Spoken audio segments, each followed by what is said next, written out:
these like maintenance reminders in their cars, you know, or turn those off. For like $15K. Yeah, and it's like that's your first oil change. Yeah, but no one's ever checking the oil. Like back in the day, you go to old school gas station, you know, they used to check it for you, you know, like but there's nothing like that no more. Yeah. So everybody is going these far distances on there, and that's why people are like, oh, I got a, 3-year 36, the powertrain warranties, 10-year 100,000. Yeah, if you want a Hyundai Kia, there's a reason for that. They can't stand. Their stuff don't stand up. They come right off the truck bed. I have first-hand experience with that. Yeah, and then the funny thing is, though, so I've seen that happen a couple times where, like, a customer came into the shop and we were talking, like, yeah, I'm like, you need a motor. I was like, well, it's still under warranty. They're like, yeah. I was like, so take it there. And next thing you know, they say your motor is like 3 months out. But then in their God. And then the one was like 6 months out. But you can get a rental car, but they only allow you a rental car for a week. Yeah, and then the engines are on like 5-month back order. So what do you do if you only have one car? So what they're doing, they're trading the car in and getting what they paid on it, and then buying another car. So you weren't winning. There was no win-win situation. Yeah. The only one that was winning was the dealership, because then they're selling that car with a brand new motor in it, whatever. Or still, you could certify it, or whatever, however they end up doing it, or send it to the auctions and. Yeah, so it's lucrative still for them, because like to them they can make a piece of shit car and it doesn't matter, and you'll kind of be forced to like buy something new, and then like you still now got they that can payment and they make all their money on financing. Yeah, exactly. So there's been a couple of dealerships in Downingtown. A lot of people probably know of them, but I had a couple guys that worked there. Yeah. So what happens is that they deal with they'll deal with banks all the time. So they'll deal with like Citadel, Wells Fargo, whatever bank they want to deal with, and which is a shady part of the business. So if he was like, I can go ahead and get you, what percentage you want to be at? I'd be like, I want to be at 6%. Okay, he tells the bank that he wants to get, he tells the bank, you're going to give it to me for like 4.5%, 5%, and then turn around and give it to you for 6%. And give it to you 6%. Yeah. So then they're making more money on the back interest. end, and so that's why they drop the cars down sometimes in price. But they said to me before, I heard the one guy say to me, he was like, who's going to give a better interest rate, me or you? And I was like, what's my bang? Why wouldn't they give me that? And then he explained it to me. He was like, I'll get a better interest rate because I give them millions of dollars. You give them $20,000. Oh, shit. So he was like, I tell them what I want to pay for interest. Oh, shit. And it's the truth. So the dealers are getting a better interest rate than you could get going to finance it yourself through your own bank. Yes. Yeah. Because... Damn. So Man, that's as a why consumer, you can't win anymore. No, that's why some people say go see what your bank will offer you first. So you already know what you're pre-approved for, but then and then that way they might come to you at 7%. Then all magically they'll go in the back like, all right, we can get you at 5.5. Well, how did you just drop me a whole 1.5%? And the reason why they can is because of. Think about it, they give them millions of dollars. Yeah, the bank can give them a lower interest rate because they make up for it in sheer volume. Yeah. So, and that's how they can pass it off to you. But you have to know the game before you go ahead and do it. Yeah. If you don't know any of that, people go in there buying cars all day. Just like... that adds up, because when I went to go buy my motorcycle, I was talking to one of our sales guys. He's like, we get interest rates for like our prime customers. Like when we give your information to the bank, they'll tell us like 1.5%, 2%. He's like, anything like above that is gravy just for the dealership. Mm-hmm. Damn. Yeah, and then the thing is, though, they will charge you that. Well, they'll still charge you 5%. And like you said, if you go to your bank and you get 7%, you still think you're getting a deal, but the dealership's only paying like 1.5%, 2%. Damn. Now, granted, that was pre-COVID. I don't know if that's changed, but like that was a ridiculously low. Yeah, they said right to my face. He said right plain bold, I give them millions, you give them nothing. That's what he said to me. That was which that makes sense, and that's what you're saying. Like that's why they can make that argument, and they can get those. So rates the key down lower. takeaway here is buy the cheapest used car you can. Yeah. Yeah, I mean, what would you say without like financing? What do you think about like even like nowadays? Like I feel like leasing seems to be like a good option. Like if you're gonna buy something, like because like what you're saying is that like it doesn't make sense to buy. Leasing is another, I wouldn't say scam, because everybody has their own opinions, but like if you lease it and you only got like a 10,000 mile, can't go over 10,000 miles a year, basically you're not driving the car like a lot. But you gotta think about it. When people lease their vehicles, they don't maintain them. There's not oil changes done regularly, or your transmission serviced, or anything that brake tires checked and it's air a rental filter car. it's literally what they consider. They say as a rental car. So you got to think about it. That car is never maintained unless someone that wants to buy it at the end of the lease. And then some people do buy them at the end of the lease because they actually liked it. They had that many problems with it. But other than that, that car just rolls over into another person's problem, another person's problem, another person's problem because that was never maintained. So everybody's like, okay, well, we got these lease cars, and a lot of lease cars go to auctions for certain reasons. They don't really resell them on the lot. Because people didn't take care of them. They're hammered. Yeah, they're just beat up. Yeah, but then if you have a lease, and then if you don't buy into another lease, and say you don't have some kind of warranty on it, you got scratched up rims. It comes in needing tires. It comes in needing brakes. They look at all that over, and they'll ding you on the end if you don't buy another lease or if you don't buy another vehicle. From them. I remember doing post lease inspections when I worked in dealerships. Yeah, so it's another for scam. any little. Yeah, I mean, the biggest issue with leasing, on top of I don't know if I'd call it a scam. It is just a rental agreement, but you don't get any equity. Yeah. Unless you buy it out and you're lucky, you play the game right, and the buyout cost is less than if that car held its value really well, then you're kind of making out. You're getting a deal versus buying an equivalent car. You might be paying more, but again, you kind of got to be able to guesstimate at the beginning of your lease term, is this car going to depreciate or is it going to hold its value, and is the buyout price we agreed on at the beginning of the lease going to be cheaper than the value that this car maintains. But if you're not looking to buy and you're just looking to get into another car after that, you have no equity to push forward into the next one. They might cut you a deal trading in your lease just to get your business to get another lease. But well, I mean, to Wes's point, it was it almost felt if you bought that new car and you got that shitty Kia, and you bought it and you were hoping to kind of invest money and time into it, and then it needs an engine, and it's going to be 3 to 6 months just waiting on the engine to arrive, and it's now you're in a rental that you're paying for. Yeah, that you're renting for or you're paying for, and then that's when they're like, hey, well, you know what? Why don't you just buy a new car? Wouldn't that be nice? It's the same thing where you might as well have just been leasing. Yeah, leasing is for people who assume that they're always going to be trading up every couple of years, and they're always going to have a payment. Yeah, to them it's just this money's just gone because it's cheaper. Yeah, because if you do it that way, a brand new car might be $650, $700 a month. We can get to you for $350, $400. Because then that you're gonna be interested in possibly one money want to buy it out, or you want to just see if you really like the vehicle. But I just leasing a new car isn't worth it in my opinion. I honestly stick with go find a used reliable vehicle, because I see parts are still available for used stuff. They're cheaper. The new stuff I don't even think new stuff's more reliable at this point. It's really not. So you see a lot of that Fords they got away from the aluminum bodies, the beds. Did they? That's crazy. Well, you think about it. Aluminum is I wouldn't say it's more expensive to make, but it's dirty. So aluminum is dirty to make. So you think about the body shops and all that stuff that have to, work on aluminum. There's a lot of body shops that actually won't do aluminum beds or stuff like that anymore, because they'll have tools for aluminum and they'll have tools for steel, steel. Yeah. But if you actually will use your steel and you will impregnate the aluminum, and then honestly that is a rust. So then that will pop up the paint, so they'll never have a good sealing surface, a new prep surface. So basically a lot of people or body shops are getting rid of doing aluminum because it's honestly just not worth the hassle. It's not worth it, because you need a separate set of tools, you need your own special booth, you need this, you need this, and this too. So but I saw Ford was getting away, but it actually costs more to make aluminum beds, from what I gathered, and than they are the steel beds, because of and also how dirty it is. Yeah, aluminum is very dirty to be made. Yeah, so you see a lot of aluminum stuff going away. Yeah, that's why you see all the aluminum cans. That's why they make them smaller now. You see you get a nice 12-ounce can of soda.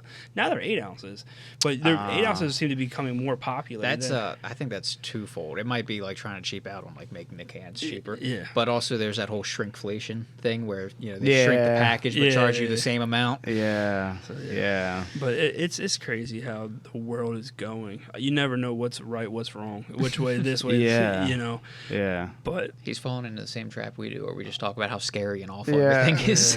Well, I feel like a good part, like the thing that I've like, if I'm being honest, almost fantasized about, but like leasing a brand new truck. Mm-hmm. Like if you're gonna haul with it, you know, like you're just As long as you you're don't running exceed it. the mileage. Yeah, I guess like that would be. But again, like I mean, can you like? Because I think there's a few lease agreements where like you could just like renew the lease within a year, right? So like it's like okay, cool. Like I can put 10,000 miles on a truck that I'm just trailering stuff with. Well, most leases are 3 years. Yeah, but can you like contracts. break that and like get a new car? Like make like I'm gonna not like get out of my lease. I'm gonna get into another lease. Usually when you sign it, so you got to figure out what you're going to sign at the beginning. But I know in the beginning it's a 3-year lease minimum. That's what most averages are at 3 years. Yeah. Can you up the mileage? You can Probably- pay for additional. probably cost. Yeah, you can pay for additional So mileage. that Dumb might money. be like what you need to do, but Yeah. And although you know, if you were, because I know why you'd want a truck. I know exactly why you'd want a truck. You would not exceed the mileage. Yeah. Yeah. It wouldn't really be. But you'd be paying It'd monthly stay hooked for up to a rental. trailer. You'd be paying monthly for a rental where it's sat 4 months. Yeah, but it would at be a time. sick, right? Wouldn't it be sick? Wouldn't it be? You know what you should do? Figure out what model truck U-Haul has in our area and buy a cab for it, and then just whenever Yeah, you but I want still to can't put the dogs in them. put them in the cab. There. And clearly, after this weekend, I feel like that doesn't matter anymore. No, honestly, I don't think you need to worry about the dogs. Anyway, because we're doing this again, this is Wes.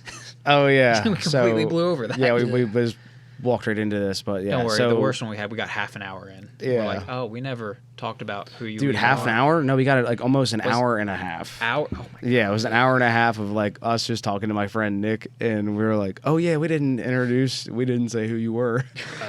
So Wes, owner, operator of P&R Diesel. yes, P&R Diesel out of Parkesburg, right next to Air Gas. If you're familiar, right on 30. Hell yeah. So, been there now. We've been there now for about 3 years, 4 years. The shop's been there for a lot longer. Yeah, well, it used to But be. you It used to guys- be Everlasting Fence Company.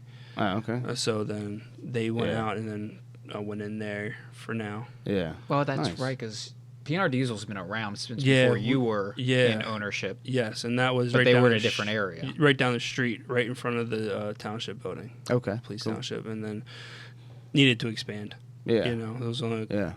little 2-bay shop. Now we got a good 6-bay Every shop. bay is Yeah. always full. Yeah. Yeah, Yeah, dude, it's a good shop. everything. Yeah. Everything. Shop's closed right now for the Memorial Day holiday, and 3 of the bays are taken. Yeah. 2 of them have trucks with the cabs off, Oh God. Yeah. which is what we were Yeah. playing with today before we came here. Yeah, so Adrian's main point of that is that y'all get into it. Yeah, So fair. whatever it is, all things truck and diesel. Yeah, diesel trucks, cars. A lot of Yeah. people think like, oh, they see the name P&R Diesel, but we do a lot of cars. I got a guy that has an Aston Martin. I work on Aston Martin, Yeah. BMWs, Porsches. 62 Hell yeah. Buicks, Yeah, 87 Fieros. yeah, a little bit of everything. Yeah. Everything, and I enjoy it. I do enjoy it, and it's has its ups and downs, of course, like everything else. You know, Yeah. sometimes I can't be just like, oh, that's not my problem, because it is my problem. Yeah. You know, You still Yeah. could, because you're not a dealership. You could be like, oh, we don't have the tool for that. yeah, but that defeats the purpose of, Yeah. like when I worked at like AAA, and I'd be like, I really don't feel like dealing with this today. I was like, go take it somewhere else. you Yeah. know? But no, having that privilege of trying to figure everything out Yeah. is what I enjoy. Yeah. You know, and it has, like I said, it has some down. Like some days you're just like, why am I doing this? Yeah. But then because of the way everything is changing, Yeah. you know, nothing's changing. I see for the better for the Yeah. environment. They say it changed for the better, but they're making everything more. I still think it's greener to depth. keep a car on the road than it is to build a whole new one. Yeah. Yeah, Like to that don't- point, like they're just splitting hairs and they're like they're making that a rationalization You know, for like it's saving the even environment. with like cars and the massive amounts of pollution that come out of the tailpipe, we consumers, regular people, and our cars are like 12% of global like greenhouse gas emissions. Yeah. Like most of it is manufacturing. And Yeah. a lot of it's coming from countries not in like the U.S. or Europe. The ones that don't have those stringent environmental regulations. Oh yeah, it's crazy because like you got the your Teslas. Everybody is real big in these Teslas. Okay, I've done a lot of research. I used to work on Teslas.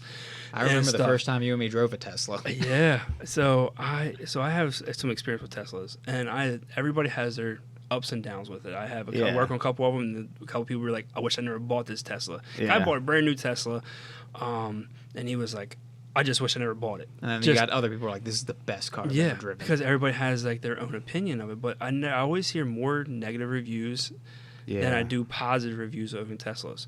One, the longevity. Sometimes they're saying the batteries are not lasting as long. Mm-hmm. But especially if you live in a cold area like Buffalo, people like if you live in Buffalo, anywhere really cold. Well, you gotta understand the battery. That's every electric car, though. Yeah, the battery, de-energizes itself. Well, it keeps itself warm. So it uses the energy to keep itself warm. It keeps the battery warm. Yeah. So basically all you're doing is just draining that battery, draining that battery, draining that battery. So what happens when you go out there and you leave it out there for 4 or 5 days? Next thing you know, the battery is dead. Yeah, it won't charge. The funny part is, the funny part is that I've seen actual charging companies come out and charge that up, but guess what they're doing? They're using generators. Diesel generators. They're using generators to charge the battery up, but it's supposed to be more efficient and it's not just that. It's not just that, but where's most of our power come from? Most of our electricity from coal-fired plants. Yeah. And then I know Tesla was changing what they're making a battery out of. They're using a different kind of energy they're not source. using cobalt, which was that's the one that's being like mined with like children in Africa. Yeah. So and that rule of thumb was you have to have like a hybrid battery like a Prius on the road for about 7 to 10 years before it actually is better for the environment. But everybody goes through another car within 7 to 10 years. Not only that, but most of these electric cars, including Priuses, hybrids, these batteries are good for 8 years? Yeah. And then you got to spend $4 or $5 grand. So then where's that battery come from? That sets your timer out again. Yeah. Maybe not quite as far because you don't have like the pollution and building the car itself, but like that battery probably extends your timeline another 5 years. Yeah. There's so much pollution that is in them to build a battery and to make a battery. We're getting better at recycling the batteries, so we're making progress, but we're not there yet. Yeah, I mean, like getting better, but like to your point, like I mean, just like the amount of infrastructure that it takes to build one battery for one car, and then like to mass produce that kind of stuff, and then all the shipping it does, like you're right. The raw material. The raw material, and then just like getting it to that point of making it happen, dude. We need more nuclear power plants. It's night. Yeah. Then guess what? They're digging out of the ground where they're using big bulldozers, skid steers. Yeah. They're not energy. They're not electric powered. Electric skid steers and dozers and big backhoes. Yeah, dude, that's funny.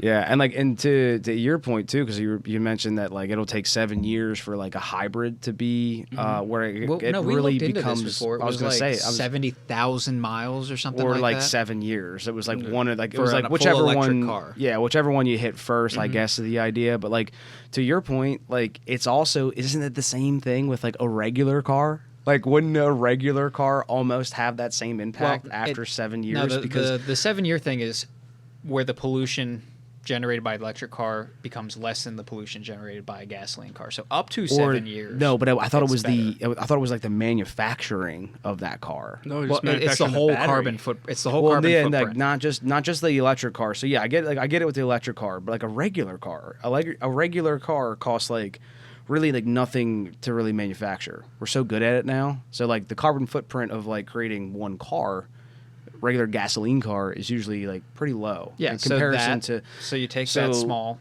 It's the same in 7 years. That small carbon footprint, and then the amount of pollution the car generates over its life, and it produces less overall carbon emissions than an electric car until about 70,000 miles, 7 years. Once you get past that, driving your gasoline car is technically dirtier than an electric car if you had owned them both the same and driven the same.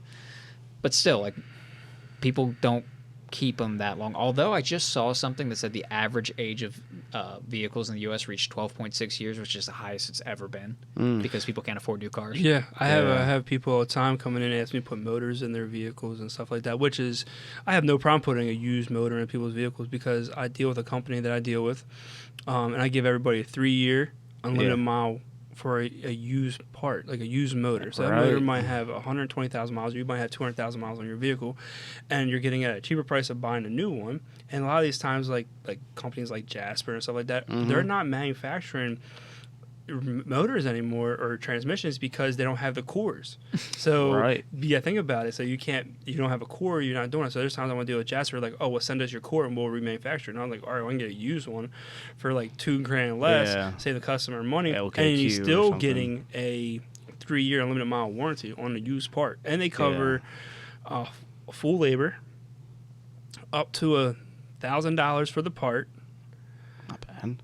I'm sorry, I said that wrong. They covered up to $1,000 of labor. They cover the Yeah. full part replacement. So, Oh, so okay. basically, Yeah, the motor, yeah. say, is $4,000. They're going to give you another motor with equivalent mileage. They're going to cover up to $1,000 of labor. They're going to cover up to $150 of tow. They give you another additional like $100 for fluids and stuff like that. And I never had an issue with it. With Well, a warranty. Hell yeah. I'm pretty sure I've been with you when we've caught like. Well, yeah, you haven't had any issues with the warranty, but like Yeah. you know, we've had to send shit back because it's Yeah. like you pop the valve cover off and you're like, Oh, oh, that's rusty. Yeah. So you always gotta check it because this stuff does. It sit is a outside. used Fuck yeah. And but they come from all different areas, different junkyards and stuff. But when I ever had an issue with a vehicle, that usually had a motor or transmission within the next 2 days. So Yeah. the person's out of. I just did one in a Chevy Colorado. You know, Oh, with yeah, the The five five-cylinder? Yeah. I mean, because the guy bought it, and then he just got it from a person out in Westchester, and the next thing you know, it spun a rod. Yeah. Or, like it did something. It spun a main bearing. Something happened, and Yep. it just had like a. And then you know you swapped over the fuel rail and the fuel injectors because the one on the junk motor was bent because of how they strapped it or something. And of course, you know it was working fine on the old engine. He puts it on the new one, and was it Injector- cylinder number 5? Injector number 3 just. Oh, injector number 3 stuck. Oh, So so it's the things that what happens, but you still It's got cars. transferred. It Oh, is, no, but it's Wes and fuel injectors. yeah, How many fuel injector problems have you had in the past 2 months? a lot. I had a CRV that just ran off of one fuel injector because it was just And then there was a Nissan.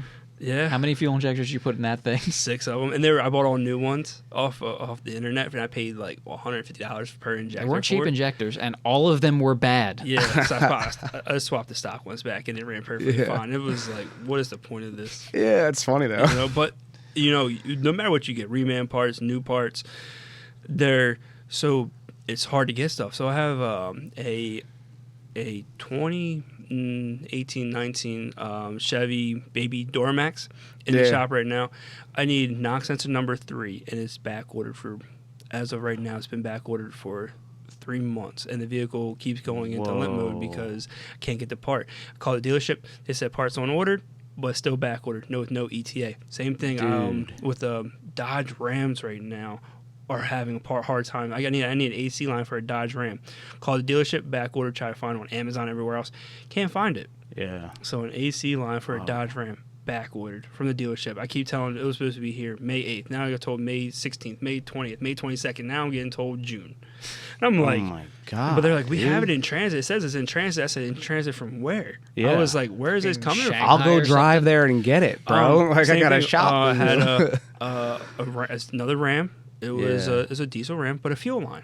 yeah. Couldn't get a fuel line. It was back ordered for 3 months. Damn. And I'm like, you can make fuel lines and stuff like that, but it's just You want to install like factory like bent lines? I do. You know, I can worst case scenario. Was if this a soft line or a hard line? it was a hard line, Oh, even better. and but it rusted out, and it was a farm truck. So I mean, he used it on the road, but he used it a lot for a farm, so it was pretty rusty underneath. But it's like he understood, and I was like, yeah, I can get you this one. I can do this. He was like, no, let's just try to get what belongs on there. I said, that's fine, but Yeah. You're gonna be even- waiting. Yeah. But for a fuel line, I know. Something so simple, right? Yeah, like, yeah. Technically, I'm speaking. guessing this isn't that new of a truck either. No, it was a 2013. Yeah. So that's what I was gonna ask. Like, when you were like going through all this, I was like, are you specifically talking about like within like the last 5-year model or No, like this last is like older. 6 No, this years? is shit that they should have an established production line. Yeah, so that kind of worries the fuck out of me because I Actually, they're obviously still building that truck because if you look at the Ram lineup, it's split. You've got the new Rams, and then they have the old body style that they're calling the Ram Classic, and they keep building it because people keep buying it. They like the old one; they don't like the new one. Interesting. I didn't know that. I'll pull it up online. Yeah, pull that up, dude. So I didn't know that. there's a lot. As I said, there's a lot of things that are changing, but like, put it this way, I haven't had no issues with people getting Honda parts. Yeah. You know. Yeah. So as soon as Honda gets a full-size truck, Yeah, like, so look what's right up? here, Ram 1500, Ram 1500 Classic. We go to the Ram 1500, it's this thing. Okay, let me see. What's the classic? I want to see it like specifically. Okay, that The model. older body style. Yeah. The same Which I do like. I mean, same I've always since been 2010. I've always been a fan of those. Like, I don't know, I drove one. I drove There in you go. one. Even with the old school cross grill. Yeah. Yep. That's the same That's like truck, that's right? like a Yeah. 14. Yeah. Yeah, so- Oh yeah, that's the truck that it's you were been like talking that since about. like 2011. But Yeah, they're not that's changing true. nothing. Like they're really not changing nothing. You know. They didn't even change the engines. The new ones have like more torque and horsepower. No way. Yeah. More? What? The new ones do. Oh. Yeah, Oh. like they're still making this. They didn't even update it. It's just the old Ram, and they just keep making it. With a new engine? No. It's The same engine. the same engine. Yeah. They're. That's wild. Which especially means they should have this freaking fuel line. Right. That's what I'm trying to compute it all. But like, yeah, so they should have. But maybe that's why they don't have it. Because instead of just stocking these parts, they've been fucking using these parts And to that's sell trucks. It makes you really wonder. And then, listen, sooner or later I'm gonna have to get a bike. Like I'm gonna get a pedal dude. bike. Like, Yeah. like with a chain. You drive to work, Yeah. so I can get there. No, fuck that. You're gonna get some horses. Get like a horse and carriage to pull all your tools. Yeah, I mean and we're shit. we're like near Amish country. You can find one. Yeah. No, but the automotive field is a good field to be in. But right now it's hard to find technicians. Yeah. It's hard to find quality Yeah, people. you keep It's a wild west out you there. keep these pulling days. me. I tried a company called Indeed to find Yeah. a technician. Yeah. I paid their weekly payment. You've talked to like the schools, like you got any like and- promising young kids looking for a job? And honestly, nothing on technicians. No one's coming to apply for one. Nothing. No one calls for one. Scary. And I'm just like, but either they don't want to do it. But I found out that a lot of the UTI, ATC, all the technical schools, they're pumping kids out, but just to show that they're pumping kids out. There's no, because a lot of kids don't want to learn. A lot of kids are like they think they want to learn, but they get in it and it's just a game to them. Well, because you and me both went to ATC, and like there were obviously people who took it seriously, yourself and myself, but for a lot of people, this was adult daycare. It really was. Yeah. It really was. And like I said, Really fucking expensive adult daycare. Yeah. and I always tell people that coming up in the business, and everybody's like, they want that piece of paper. But if you can find a mom and pop shop, something, even a dealership that's willing to like get Yeah. your feet in there, and then don't have to go through like paying for the schooling, and then just because you can learn online yourself, you can get to buy the books. It's kind of the same concept. That schooling is nice to have because it does give you the fundamentals, I guess, the best way to put it. And That's exactly how I looked at it. I went there for a foundation to build off of. You always learn more in the field, but if you don't know where to start, like you start building up the wrong habits or the wrong understanding. that's why I say if you find a quality shop that you're young. I have a kid, he goes to a trade school, 17 years old right now. But he has a work ethic that I have never seen before. Now that 17-year-old kids. I mean, I'm older now, Yeah. but he actually Like, works. it's rare to see today. Yeah. He actually works and comes in, has no issues. And well, I mean, he could stand to clean up a little better. he could definitely. Yeah. Well, he's 17. Yeah, so I gotta give him a to-do list at the end of the Yeah. night and make sure he checks it off like I'm his dad. Like, here, check this out, check this Well, out. yeah. I mean, 17. It's like he'll get there. But there's worse. There's worse flaws. but to like, have. but like you said, like he shows up. You can't teach work ethic. I don't think that's able to be taught. I you think can ruin it though. Yeah, you can. I think you can instill discipline, but just creating a true work ethic where like somebody just wants to work, like not for you, not for you, not for like anyone else, not their parents. They're just like they're just like, you know what, I want this, and like you can't teach that. So like you get somebody who can come in and just like be determined to be in there, that's cool, man. So if you got to help them clean up and then I wish instill us the discipline as technicians, or even in the automotive field, we would actually take care of each other. I see a lot of stuff on TikTok of shops clowning other shops and making other shops look bad or try to make them look bad instead of just trying to help each other out. Be like, no, you should do this, you should do this. help each other because there's a lot of cars on the road. The cars ain't going away. Yeah, I kind of have a theory on why that is, and it's just born out of like how the industry sets up the individual technicians. Because like when you're flat rate, you don't have time to help other people without like seriously cutting into your paycheck, and that kind of just manifests as like that attitude of, you know, not wanting to help out the others, just worried about yourself. That is worried true. about your shop, so you don't worry. You know, you don't care about the other shop. You know, up the street. Your it's competition. indirect, but it just breeds that kind of personality. It breeds that mentality. Because you're fighting for a paycheck every day from someone else, and it forces you to be selfish. That's and sometimes that shit doesn't work out, and you get bitter. You know, so like you get a couple of those checks in a row, and it's like now you're just kind of pissed off about it. So like, why? Yeah, someone comes to ask, why you, I don't have time to help you. Yeah, exactly. And the thing is though, and I see like I said, shops putting down other shops. You know, everybody says like, "Oh, how did you do it? How'd you do it?" I'm honest. You ask anybody out there that comes there, whatever. I'm honest with like inside and out. Like I'll tell you how it is. I talk to you like a normal person. I'm not gonna say, "Hey, your car needs this, this, and this." You come to me, I tell you what your car needs. And I said, this is what we probably should do now. It's what you can do later down the line. I'm not going to tell you need, 10,000 hours of work now. And then I'm going to tell you what's more important. Listen, I got tons of kids. I got tons of kids. I got my own bills. Man can't pull out of a fucking driveway. No, not without getting stuck. So, but like, I've been there in other people's shoes. Yeah. You gotta make ends meet. Everything's going on. I get you don't want to fix your car. You don't want to spend this much money, and I can to a point keep my prices as low as I possibly can because I fix them. Yeah, the cars myself. I'm not just a guy that owns something and I have everybody under me. I still sweep my floors. You're I take in the my trenches every day. I take bro. my own trash out. I sweep the floors. I help. Like whatever I ask you to do, I do. Yeah. I may not do it right then and there, but somewhere along the lines, I'm there pretty much 6-7 days a week. I was there Saturday. I was there Sunday. I was there today. Right. Just trying to make sure everybody has their stuff. There's times where like I do a lot of work for the Amish. And they work Monday through Friday, off Saturday, Sunday. So I'll be there Saturday, Sunday, taking care of their stuff for them. Just where they're back on the road, they come out, pick it up. They're back on the road by Monday. What kind of cars do the Amish drive? Because I know you're not doing tires on a buggy. No, but I mean, if you're open to it, right? I mean, like you throw some wooden wheels on, fuck it. So I can put some new straps for the horses. Yeah, the stirrups. Yeah, does Snap-on sell carpentry tools? I think they do. They're close to body tools. Well, yeah, if they could sell you a fucking microwave, they should automatically sell you a woodworking thing. They could sell you like a wooden spatula. But so I do a lot of stuff for the people. Which is a lot of people don't do that stuff, or they just they're there for a paycheck, or they're there to fix their car. And I see a lot of older people that are in the business way too long than what they should be in there because they're just miserable. So I see like a lot of older people taking different career paths. I see a lot of people that were in the field as of Adrian, and then he's out of it because he just didn't want to deal with it no more. Yeah, the headache, especially dealerships have a lot of headaches. It's the paycheck. Yeah. I would deal with all the headaches from the dealership if they just paid us. Yeah, because we do. I'll be honest, we have our own headaches. we have plenty of our own right now. Yeah, but. Yeah, I mean, like when I left, it was the pay structure.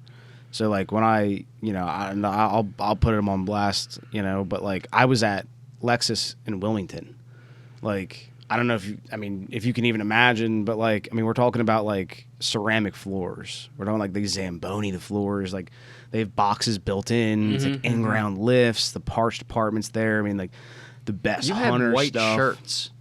Yeah, that was like. We weren't like supposed to wear those to work, but yes, we had them. And then we had like they looked like more like the ones that remind me of were like the Honda, like the Honda uniforms. I've seen the Toyota uniforms as well. Then it's very close to the Toyota ones too. I worked at a Honda dealership that was like at that level.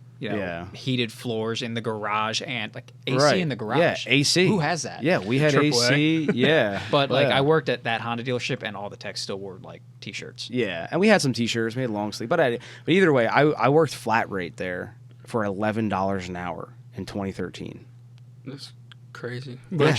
I mean, like, and then like in the way that might that just be a Delaware thing. Though. The way we got jobs was just like literally from what we had a computer that was like built into our toolbox like at work, and we would just sign in, click find job, and then like would just spit out an a RO. timing belt would just pop up. Yeah, like roundhouse brakes would just pop up. So it was randomized. Yeah, transfer case reseal would just pop up, and like so now weird. I have to do it, and I'm, and like the other guys with experience like. They kind of hated that because I would get like a 60K mile service, which takes like an hour to do and pays like 4.5 hours. Yep. Those kind of things would happen, and like, like with how they thought is that like the foreman should have been handing the work out. Yeah, and, that's like, how it was at a lot of the dealerships Yeah. I worked at. Yeah, but to me, like I was like, I know I'm gonna get an oil change, so I'm like, fucking just keep clicking find job, and I'll get like a bunch of jobs. But again, like now before you know it, like I'm doing $11 an hour, like fucking timing belts. See, I think now On like a quad cam Lexus. Yeah, See, I think now the rate's been up because no one wants to work. Because I've seen people like texts coming in there at like high dollars. So there's a guy I work with, or I used to work with, and he's making, I think I want to say he's at $32 an hour flat rate at AAA. Yeah, that's good. But he had AAA by the balls because I left before, because AAA, I worked for AAA before I went and did my own thing, and they closed down the one in Wayne without telling nobody. And then I found out when I was on vacation, I was in the Outer Banks, and there I got a phone call saying, yo, AAA in Wayne's closed down in, I want to say it was like September, October, and it was like May, and I was like, oh yeah. And I was like, cool. And I was like, called one boss, called district manager. I was like, yo, what's the plan? They're like, we don't know yet, but your job's secure. Because I literally won trips to Punta Cana. I won trips. I was a top tech in AAA for years. Yeah. And so I was like, okay, now no one wants to tell me all this. And then their weird thing is that because they opened up the KOP AAA. And I was like, kind of weird that they're opening up a KOP AAA, and I'm like, all right, like no one said anything, everybody's still going to thing, but they're bringing in techs there where I was at in Wayne. They were training them there, I was training them techs, and then they were sending them up to the KOP store, and I was like, okay, this is really weird. So I started asking questions, and I was like, and they're like, oh, Wes, we just need you to close down that store, and we'll send you up there. And I was like, no. I was like, why can't I get first pick of where I want to bring my box? Let these guys close the store down. Let me go up there. And they were just like, no, we need you here. And I was like, all right, here's my 2 weeks. I won't be back. Yeah. And I was like, that's it. I took everything, and I was like, I'm done. Because, I was like, why are you trying to, like, they didn't really care about you, It was all about their numbers. They had to have numbers they need to hit. They need to sell so many fuel services, alignments, and this and that. And I was like, all right, no, because I learned a lot from them when I was there. Because honestly, up there, you don't have anybody that's going to teach you every car. So I worked on the BMWs. I worked on, every pretty much high-end car possible in the main line. And I always went there. And like I was working there every day. No issues. And I was like, for them to kind of like feel like they screwed me over, and I was like, all right, like, I'm out. And like not only that, but they're also like, they're like to be like sneaky about it and to like not tell you, not to be upfront and open, because like to your point of like just like always being open and honest has always like worked well for you and your business now. Although this is the future, but like if someone's gonna quit, they're gonna quit. Like, you don't need to, like, sneak it around them, right? Or, like not tell them, like, hey, we're going to close the store. Like, nobody quit, okay? It's like, no. Like, they're going to quit either way. Yeah, whether you spur it on them or tell them ahead of time. Yeah, they just might appreciate it if you're like, hey, we're all being just as transparent as we can. This is what's happening to the store, and we're moving. And we'd like everyone's cooperation. We're going to try to save as many jobs as we can. We're going to move people who can and go here. And it's like, if you're going to quit now, But it's like, we're doing our best. Like, that goes a lot better than just being like, hey, what's going on tomorrow? Yeah, what's going on here? They closed down the AAA in Westchester, too. Damn. Yeah, and then I got the guy that I worked with that I know, he's up in KOP now. But so they have Downingtown, they have Clifton Heights, they have a lot. AAA has a lot of different stuff, and I'm gonna say it's not a bad company to work for, but again, it was like, I wouldn't say it's like a dealership type mentality, but the service writers weren't getting paid enough, and there was times where the service writers just were like, fuck this, and they're like, they're making like $14 an hour to sell work and do all this other stuff, and then they had bonuses, and then they took the bonuses away, but never gave them more money, and so they did a bunch of weird things, and then next thing you know, when we would be in the back fixing cars, service writer would sell your work, of course. But then we have a mad service writer. He really don't care what you're selling. So my pay depended on what he wanted to sell. On his attitude for the day. Yeah. So, and then if that service writer was off, you know, he always had one of the. So you had to wait for like the manager to do his work, because then that's how when they had the bonuses, he got paid based off of what work was sold under his number. So then you had to wait for the manager to do that, but the manager had other stuff to do. Then the other guys didn't want to do it because it was under his number. They weren't getting paid for it. So it was like, it's a bad structure how they had that. And I don't know if it changed. You know, I haven't been there for the last 3 years. I can almost guarantee it hasn't. Probably not, right? I mean, like. Yeah, not like unless like some bean counter like makes every dealership that I worked at, if there was a pay structure change, the employees were never happy, because they always worded it like, theoretically under the perfect circumstances you could make way more money, but 99% of the time they were making less. Yeah. It was like, oh, well, we changed how we structured your bonuses. You have to hit this, this, and this, and this. And if you do hit it, you get paid more than you were getting paid. But if you don't, you're not getting any. Yeah. You know, shit like that. I don't remember specifics because it wasn't really my business. But, Damn. you know, I did talk to and vent with some of the service writers that I've worked with. And they're like, yeah, this is bullshit. Damn. They're good people. And the place. thing is, it's good people. Like, these guys all have families. Everybody has stuff to do, you know? And they're like, people are like, well, if you don't like it, you can leave. And then, but... I'm like, well, that was our best service writer. He sold almost everything. I had lost a couple service writers like that. One guy he just got tired of it, and he went to ATC to teach. One guy got tired of it. He went to the post office, and he's a mailman, but he's making more money being a mailman by just delivering people's mails. What? Yeah. What?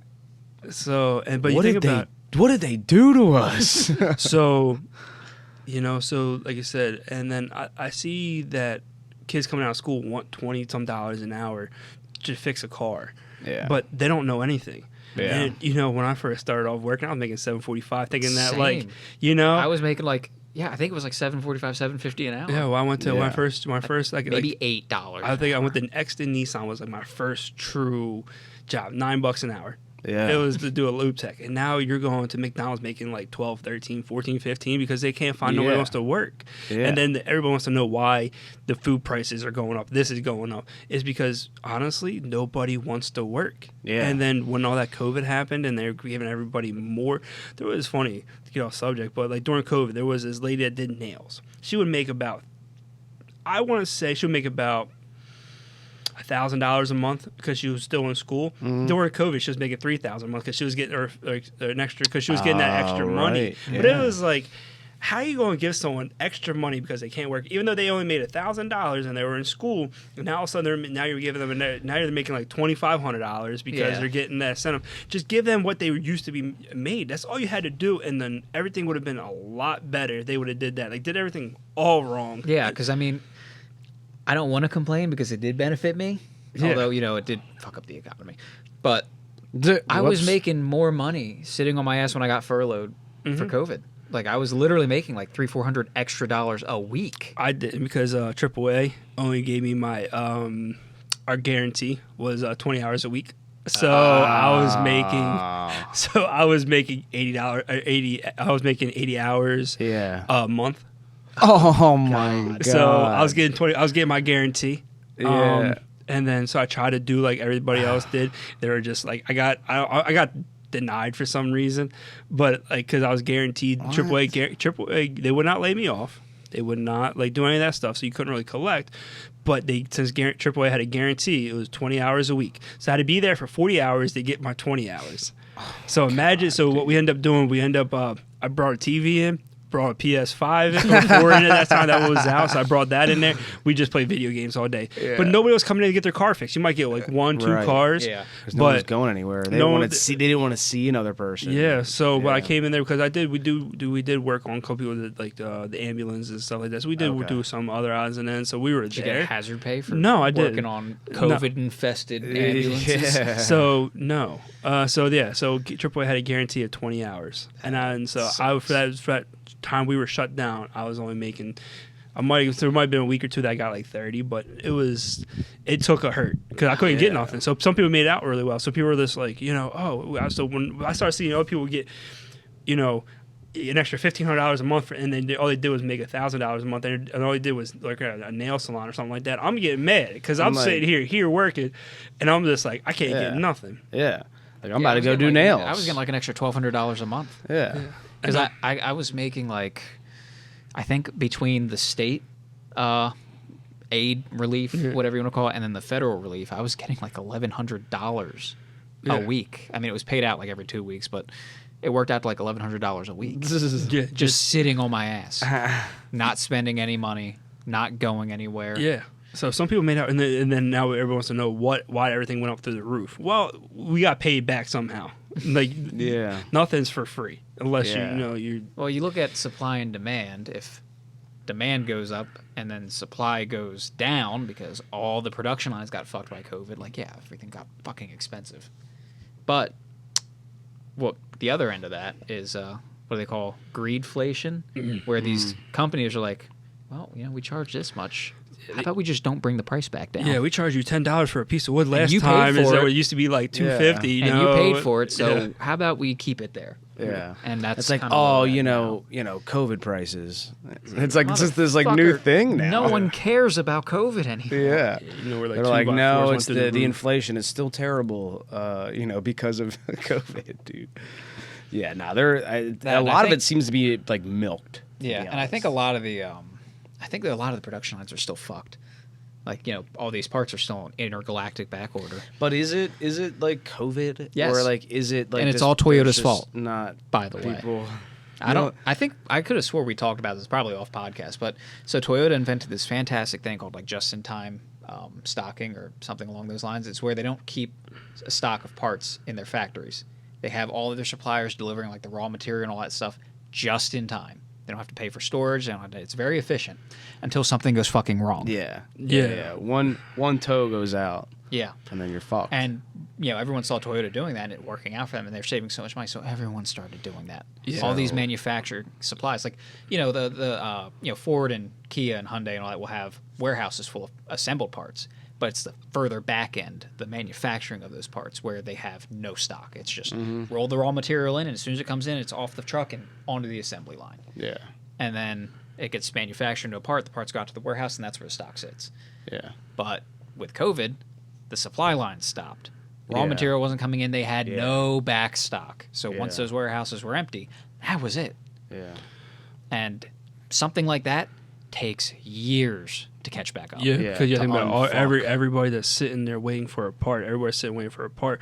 And I try to order parts. They're like, well, you can contact the manufacturer. I'm like, I am contacting the manufacturer. Like an OEM part. They're like, no, you got to contact the people who actually make the parts. Like further down Bosch the line. Or Dorman or whatever. Yeah.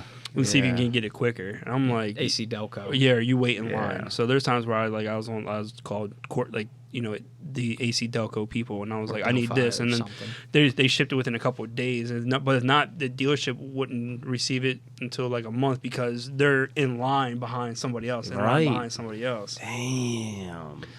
So that's where, like I said, new cars, used cars, it doesn't matter. If a vehicle is a vehicle, and it just depends on how many parts of that were recalled, defective, somewhere along the lines. Is this a common failure part? Yeah. Because if it is, every single thing rolling off that production line is being earmarked for a customer's car whose car is already sitting with a broken part. Yeah, because there was I know Ford had a big recall on. Ford has so many fucking recalls. They're the most recalled company of like 2023. It was like, I forget. That's how we keep warmer in the winter. Yeah, it was like their rear differentials were breaking. A bolt was falling out. Or whatever. So I was like, I got a transit van out there. Yeah, that's what they were. He got the recall. Our office got the recall notification. Yeah, and then like there was like that. There was a couple of different like F-150s, and basically a bolt was backing out or something. I didn't really look into it too much. Fluid in your differential or something. That was these things. Is that like literally like essentially the way that the recall read is that like there was potentially a large sum of the transits that had left the factory without having an adequate amount of differential fluid, and they had no way of figuring out which ones they were. So pretty much if you were made during this time, you had to come in. And so like when the guy came out like for the recall, he's just holding a quart of like a differential fluid. Gear oil. And he's like, hey, like, you here for the recall? And he's like, almost like it was a joke where he was like holding it up, and I was like, yes, like, and I was also kind of disappointed too because I was like, clearly, I was like, he's just gonna squirt that in, isn't he? Yeah. He's just gonna squirt it in until it comes out. He's not gonna check to see if like is there damage to my differential? Is there now? Metal in the differential right now because I've been driving on Fords, of course, because you can't really check. We have a bone to pick with Ford. We got an F-150 we need to talk about. Yes. Yeah. So there was the transmission fluid. The transmissions are coming low on fluid. Hey, doesn't that sound familiar? Because they don't they don't check it because there ain't no dipstick. So everybody's getting rid of dipsticks, getting rid of dipstick, and getting rid of dipstick. I hate it. And I'm just like, what? Like to save 2 cents? Is that the gig? Is that you why? can't put like a hole in the put top of the transmission and just run a dipstick. Run a dipstick? It's not even that. It's the engine oil. Like this started a long time ago on like Audis and BMWs because of course it did. But they have digital dipsticks. Yeah. And the fucked up thing is, you get the car in. It's hot because it was driven, and, the dipstick reads cool. You drain it, you do a bunch of other shit. God forbid you have to do brakes or tires on there, and the engine cools down. And then you fill it back up with oil, and you start it up, and you want to check the oil, and there's no dipstick. You have to use the digital one. And it takes 30 fucking minutes to heat up enough for it to read accurately. Read accurately. You gotta let it sit there and run. BMW, stuff like that. You just gotta let them sit there and run, and then you just come back, and it could take up to 2 minutes, and you're just like... it's 2 minutes go by, but then it's actually longer than that. You're just it literally took me 30 minutes one time. Like the customer, thank God it was someone I knew and was a friend, but he's waiting in the waiting room. He just wanted an oil change. And I'm just like, hey, sorry, Matt, it's going to be, I don't know, your car won't tell me how much fucking oil's in it. And he's like, oh, it's fine. And I'm like, all right. Like 30 minutes later, it's like, okay, you're good. And who is this helping? Who asked for this? No one asked for this. You know what's funny? His car was an Audi, I think it was like an S4 or an RS4. Like it was a nice Audi. Okay. 2.0 turbo. Yeah. No, I'm sorry. The V6 supercharged. Ooh, that one. Okay. And the fucked up part is RS4. it had a dipstick tube, and at the top was just a plug. Yeah, so you can buy the dipstick. Fucking. You can go on Audi's website and buy the dipstick, which he did after that. He's like, yeah, that's bullshit, and he bought the dipstick. And he brought it in because his car was in for like something else, and gave me the dipstick. I'm like, so what was the point? Well, you gotta buy that tire too. So you gotta buy the dipstick. They should give you the option to buy the dipstick. You want to buy the dipstick? Extra $150 for a dipstick. Yeah. Oh, did you want wheels on that car? We're just gonna ship it without the wheels. Did you want an inside? We gave you the outside of the car. Did you want the inside too? Yeah, we should the seats separate. Can you imagine? Well, I mean, hey. Porsche will charge you money to take the back seats out of your 911. I know, that's so funny. I probably not on the podcast, but you told me about that. That's Dodge will sell you, like they're not allowed to sell the Demon without like the back seats, but what was it? There was something to do with like insurance and like you weren't allowed to install the seats. So like the seats were like $1, and it would come with the seats in a separate package, or something for the back seat. Yeah, for insurance. It was something. Yeah, because like it has back seats, but it's like you don't want the back seats, do you? But like it has to have. It was like back if seats. you wanted the track ready version, the track pack, which didn't have the back seats, but of course, like you want to use the car on the road because it is a road legal car, and you wanted to put the back seats in there. Dodge couldn't put the seat. They're like. Legally with the insurance? They couldn't legally let you put the seats in. Like, they couldn't just give you the seats with the car. They had to charge them as an optional extra that you could install. Because if they gave you the seats without charging you for it, technically they were liable if you put the seats in wrong and got into an accident. Something weird like that. I forget the exact circumstance. That makes sense. Yeah. It's wild. There's always fine lines of everything. You put it this way. Someone's always trying to sue somebody. Well, yeah, that's why we have instructions on soap now. Yeah, dude. That's funny. Yeah, and I guess it would just be like an insurance thing, where like they just wanted to make sure that like the car came one way or another. Like that Hellcat it came thing. this way, configured as factory. Yeah. And if you put the seats in, now we are no longer liable for it or something. Yeah. Interesting. Dude, I gotta pee so bad. I'm gonna pee real quick, boys. I'm gonna call us a pee break. Cool. It's good. Well, hey, I mean, we're back from the pee break. Let's just bring it in for a cheers, man. Salute. Wes, thank you for doing this. To P&R Diesel, baby. Let's go. Let's go. It's crazy seeing Adrian drink. I know, man. I know. Last time I drank with Adrian, Was that Jake's? It was Jake's bar. Yes. Yeah. Could you still smoke inside? Was that how long ago? Yep. Yeah. Well, that was COVID. Killed that off, yeah. But Yeah. I remember, we're getting kind of into the night, and I think you were like, "Man, we shouldn't go too crazy. We got work tomorrow." We had work the next day at Honest One, where we Yeah. actually first met at Honest One. Yeah. And I remember, like, we kept going. I'm like, "Okay, this is the last one," and then like we finished it, and you're like, "You sure you don't want to get another pitcher?" And I'm like, "Wes, we gotta go." It's like 1 a.m. It's like one more shot, just one more. Yeah. Was that when I had my Volvo? Yeah. Yeah. He had the blue Volvo, 240? Yeah. After we leave Jake's, turn this little Volvo four-door, right? Yeah. So Yeah. Straight pipe going through Westchester, like 2 o'clock in the morning. We Which is ordered the Pizza worst Hut on thing. the way home. Yeah. The best part is like, when you drink with friends and then it's a good time. Yeah. Not like yeah. like I don't like drinking with people that they just get like miserable. When you drink with people, you have a good time. drunks. So like Adrian's a happy drunk. Yes, he like is. we together we just start laughing. We're just Yeah. eating like it was Pizza Hut wings. Like, Yeah, it and was like honey this- barbecue. Yeah, that's like the best wings ever. We're just Look, sitting there eating them. I have yet to taste wings that were as good as that night. Yeah. Okay? I was like, these are so good. These are the best wings I've ever put in my mouth. And then we had to go to work the next day. It was just like I think it was a Friday. I think we were going to work. I think this happened on Thursday. And then I think it was Friday night. We're going in Saturday. Oh yeah, it was already, yeah. Because had to we go- worked 6 days a week for like 2 years straight. That's right. I remember that. Yeah. Yeah. That shit was hard. Yeah, Yeah, so- and you continue to have jobs that are like we're always working on Yep. Saturdays And Wes or still Sundays. does. Wes works 7 days a week Yeah. sometimes. Yeah. Yeah. Because like I said, it's for the customers. It's for the people that come in that actually support me. To me, in my end of the day, like you need your car fixed, but there's so many other shops you can go to. So like building that relationship on trust. Like I have a lot of people that keep their credit cards on file. They Yeah. really do. And I have a whole, have all the information. It's in a secure stuff or whatever. No one has access to it, but all their stuff's on file. And then they bring their vehicle in. They drop it off. I fix it. I email them the bill. I run their credit card, and nothing. They don't say a word. Trust. To it. Yeah, and I build a lot of it off of trust, and a lot of it's like one guy's name is like James Petersheim. He owns Quality Builders, a construction company. Cool. So there's a lot of different companies out there that deal with white pine structure. Oh yeah. Yeah, so I deal with them.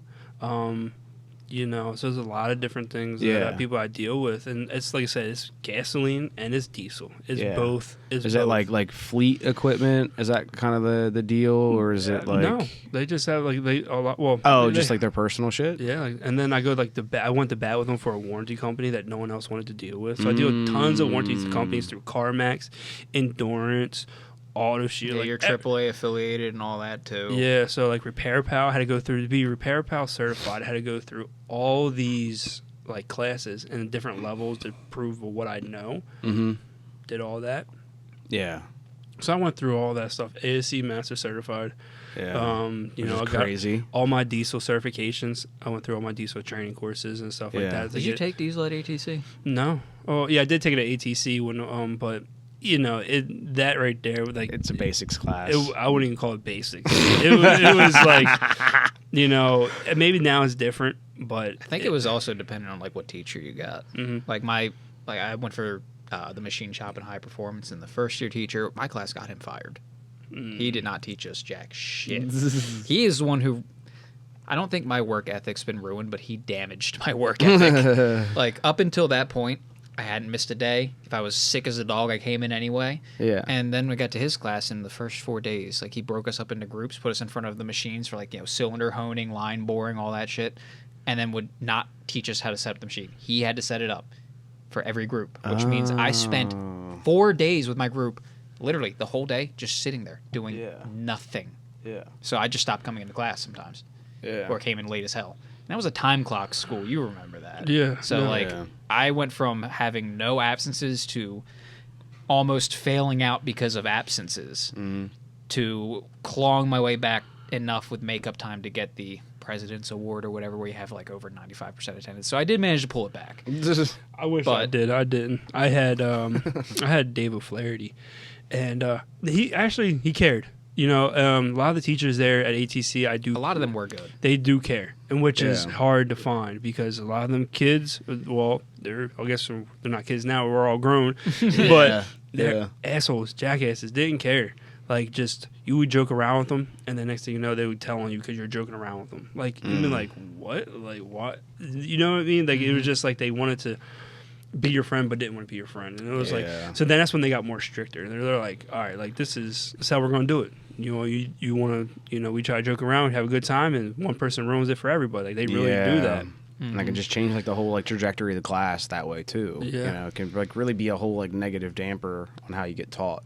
Yeah. I got lucky and was with a very good class, and we stuck together for most of the classes until, like, you know, we separated for like high performance diesel, or if they just took the basic automotive. But for a lot of them, we had the same people in the same class for like, I want to say like 80% of the school. Yeah. What I hated was great. What I hated was the I wouldn't say I hated, but the diesel class.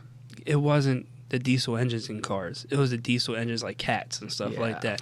And I'm like, equipment. And I was diesel. like, so when you go out into the automotive field and you work on a diesel car or a truck, it's completely different. Nothing that you even learned about. Like, I feel like they were simpler. The I was like, the, like whoa. Kubota cats and all that shit. Like, there's less accessories and emissions bullshit. That's why like a lot of people the engine you and me were working on today.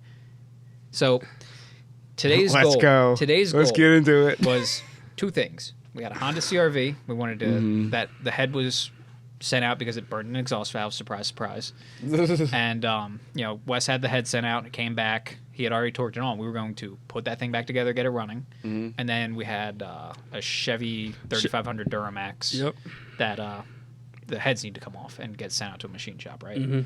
So you know, we were going to try to just get the heads ready to come off or get the heads off. Well, first we found on the CRV the Woodruff key for the crank sprocket was bad. It was worn. It got worn. It actually had it's like a a chunk 280,000 mile motor, so that's why. So it just it had a burnt valve, and I was like, all right, you know, instead of putting a new motor, I was like, listen, pull a head off. We replace a valve or two. Yeah, we pulled the head off in like 45 minutes. The Not most even. I think it was. It Not was even. very, you know, it was very in the simple. parking lot outside. Yeah. Yeah, because all the lists were full that day. Yeah. But, What model? Mine, Year? like 99. Oh, okay. Yeah. older for sure. CRV. First You know, gen. and I love them. Like They're the best. I think Well, I you probably, have my CRV. Legitimately. literally the one he sold to me. When was that? That was like 7 years ago. Yeah, I still Yeah. have it up and running. And No stuff shit. like Well, that. I mean, it was running on one cylinder for a while. Yeah, because it needed injectors. I put all brand new injectors in it. Yeah, and then you do have a bad injector. so I was like, all right, gave up. So then, And sat for how many months? so I put it sat probably for like 5-6 months. Sat all winter, pretty Yeah. much. Because I was like, I'm done, just done dealing with it. Because it was like everything seems fine, but I was like, I just put brand new injectors in, do this, I've this, done and this. compression test on it, leak down test, all this, Yeah. that, and the other. And I was like, I missed the basic steps of just, I already put injectors in it, so they had to be good. But no, Yeah. it literally would run off of one injector. Like, we got it running, and it sounds like a freaking Subaru. lawnmower. No, a lawnmower. Worse. So And, I'm like, Wes, here, start unplugging, like, injectors or, like, spark plugs or something. And he unplugs one, it doesn't change. Unplugs another one, doesn't change. Unplugs another one, doesn't change. Unplugs the last one, it dies. Yeah. We're like, okay, we got one working cylinder. Yeah. yeah. And we pull the spark plug out, and we're like, checking for spark, and spark. I'm like, well, you check compression, so we've got air and compression. We've got spark. We got to be missing fuel. Yeah. It's So just we- the basic, simple steps Yeah. you just missing because you think I put new parts. And again, prime example, Yeah. new parts, still area out of the box, no good. And it was just frustrating. We pulled the fuel rail and injectors off of that other CRV. Yeah, that off of had a the burnt valve. 01 CRV that has 280,000 miles injected. Put that into It fires right off. yeah, and it was like because it's like I said, I got the CRV from him. It was like years ago. Yeah, it was when we were out on Swan, right? Yeah, I think it was right before we left or just after we left. Yeah, I think. Yeah, so like I guess you didn't. I forget why you didn't want it. I had the Volvo. Oh yeah, so you had the Volvo, Yeah. and so we were just like, I was like, well, I'll take it, you know, Yeah. because whatever. So that's been around for years now. So it literally is like now we're just doing a lot of the body work on it, trying to get it prepped for paint and stuff. Yeah, Because because it was okay when I had it, but Time it's happens. Old. So Yeah. it got the Honda rust. I think there was a hole about Yeah. this big in the floor when I had it. Yeah, and those things have like funny quarters too, right? Don't they like Those I mean, they have the specifically- plastic trim over them, so like you take the plastic trim off and it's all jagged, sharp edges. Yeah. Yeah, so they, like I said, I'm getting all that stuff fixed Yeah, on it. nice. So it's getting all repainted. It's getting all redone. What and color are then- you painting it? Same color.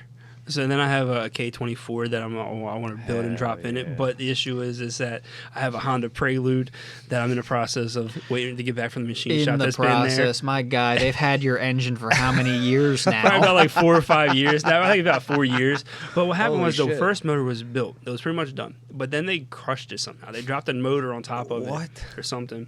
So then they had to give me another one, and then I just stopped following up on it. Because I'm so busy with everything else. Yeah. So Holy shit, bro. the body's going to go get painted. It's going to be like I'm keeping everything. I'm not shaving the engine bay down. I'm not doing any of that stuff. It's going to be pretty much like a stock one, like a Prelude. With 700 horsepower. Yeah, so it's supposed to. It's Wait, gonna, what? Yeah, yeah. Hey, so, wait, hey, yo, what, yo? Yeah, so nobody ever really builds a Honda Prelude. If you look at Yeah. them, they some people do, some people don't. It's Yeah. really a hit or miss thing. Yeah, yeah. You know, everybody sees the Civics, Accord, like you see Yeah. all that stuff. So what I did was, I took a H23. Sick. Was it H23? They ended up finding me an H23 because I think that's what That's they it. said. Okay, so you're a little bit better. So if it's- they actually found if the it's fucking supposed thing. to be, that's what they said. Because I had an H22, so they said it's supposed to be H23. That's what they told me they found, which is fine and dandy. Whatever Cool. it is, Yeah. they get me. But the cylinder walls are made out of carbon fiber. Yeah, it's like not You- hyper-eutectic. That's pistons, but I know what you're talking about. It's some weird Whoa. reinforced lining. Yeah. So basically, I got Mm. Dalton sleeves. I got skunk tube cams. And I'm doing a dual wastegate. I already have everything picked up, and how I'm doing it.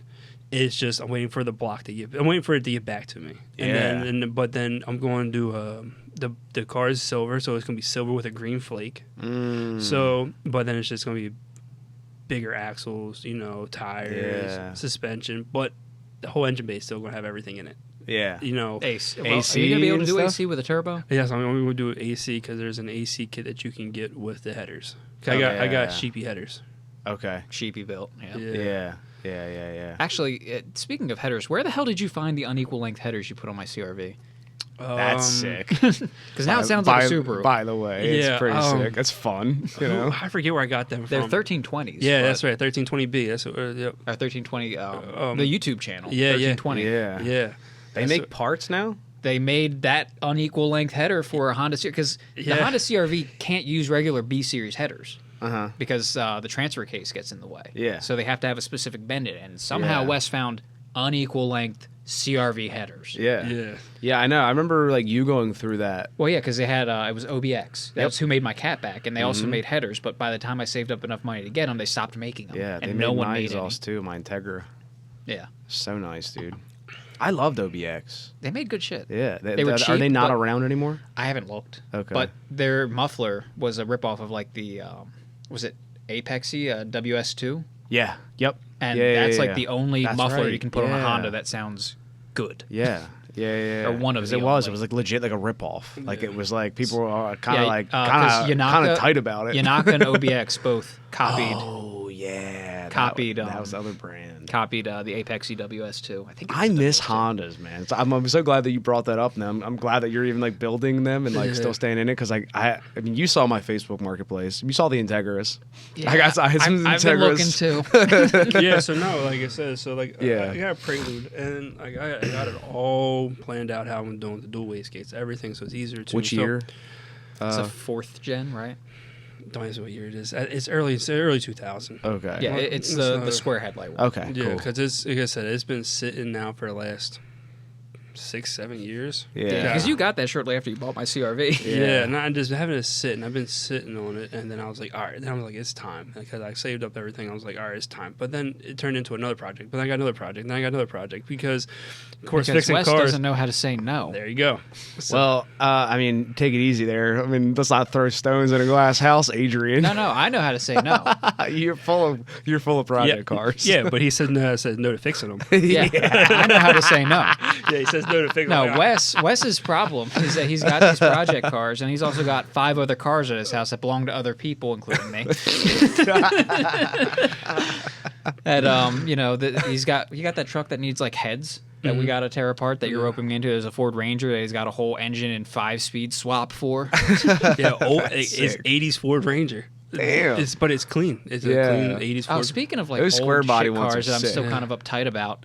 Remember that Aerostar you had that was manual? Yeah. I told you to tell me if you wanted to get rid of it. I forget. I think I went to the scrapyard. I think yeah, it was It was a manual Ford Aerostar, and it that's didn't so have the rocker cool. rod. yeah.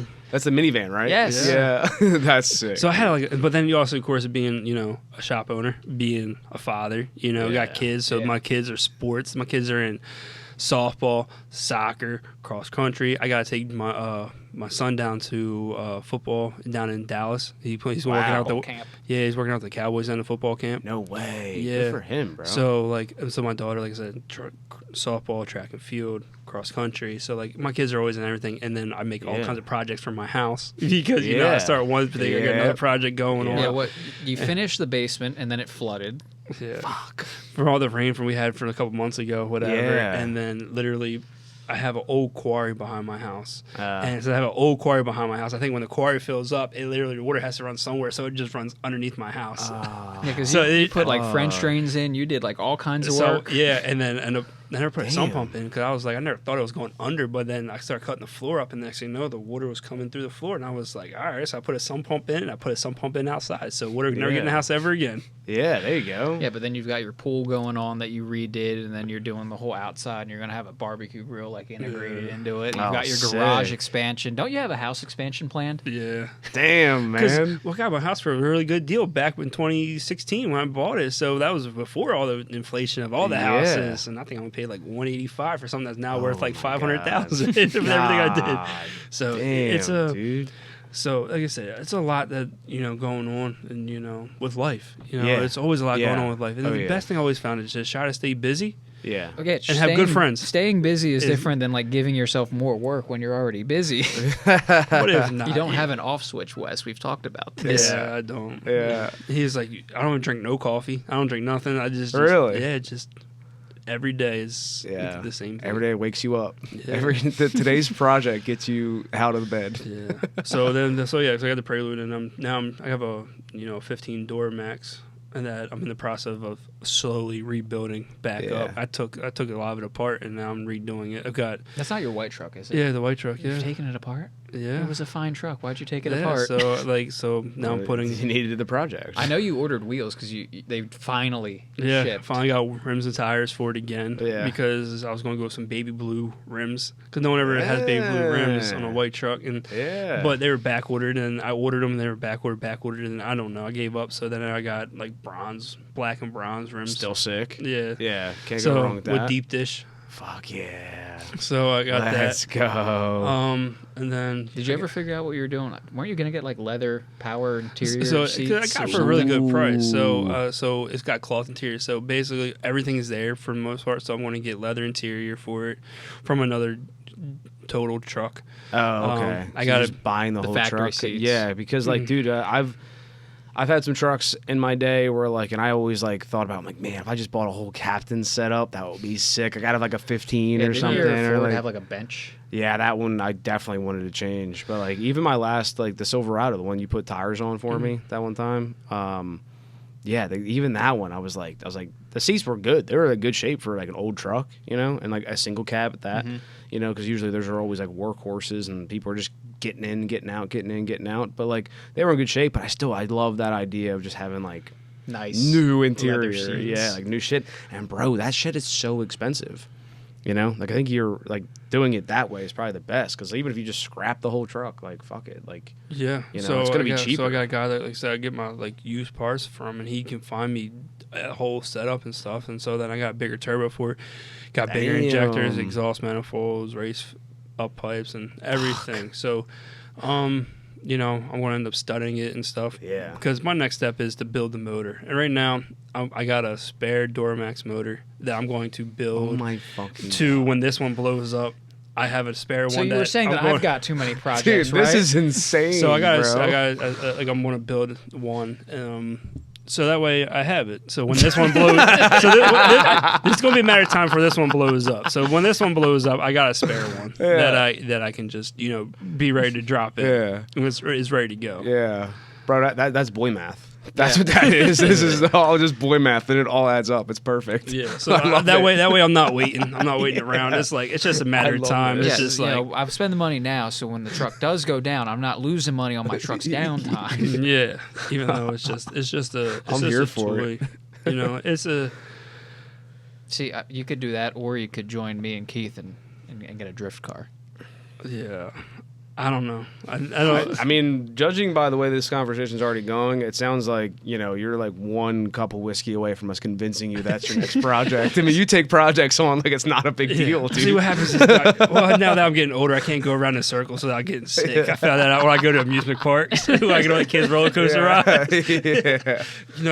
Yeah. So as you get older, I've been taking my kids to Knoebels since I was a kid. I've been going. I've been getting on the same Spinny World thing on there, and every year it seems I've been getting like a little bit like, all right, that's it, guys. I'm about to throw up. So that's my excuse. Yeah, Knoebels is sick. I went there as a kid too. Yeah. I was sick. Yeah, I enjoy it. Kids love it. I go there twice a year. I go for the Halloween thing. They got a Halloween event. Yeah. So I'm about to take them there. So they really enjoy it. Yeah. Damn. So what do you So I'm kind of looking into like possibly buying a truck soon. If I'm being perfectly honest with you, I'm a little bit not afraid. I've never worked on diesel trucks. Mm-hmm. It's never been my thing. It's not fun. Yeah, and some people talk to you like when they're talking about it, they're like, just learn the EGR systems, you'll figure everything else out after that. It's really not hard. And then other people say like, bro, it's a whole new can of worms, Let me describe to you what was going on today.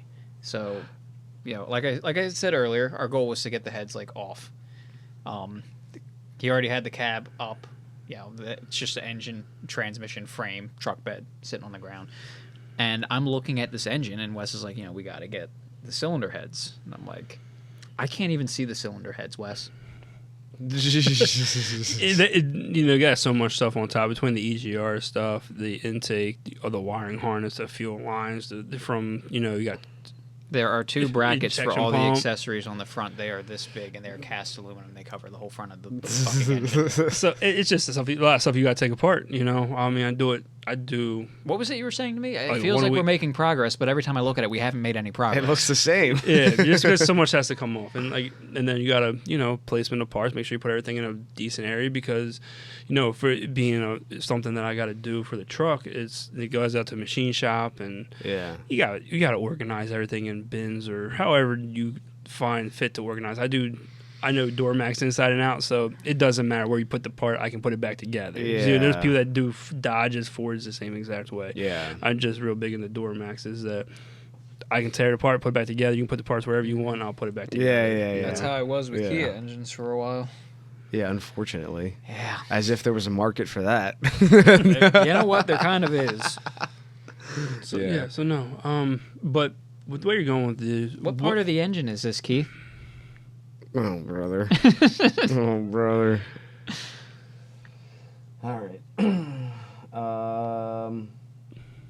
going to guess that I'm looking at mostly the intake manifold. No. Some of the intake manifold? That is... I mean, I sort of, kind of...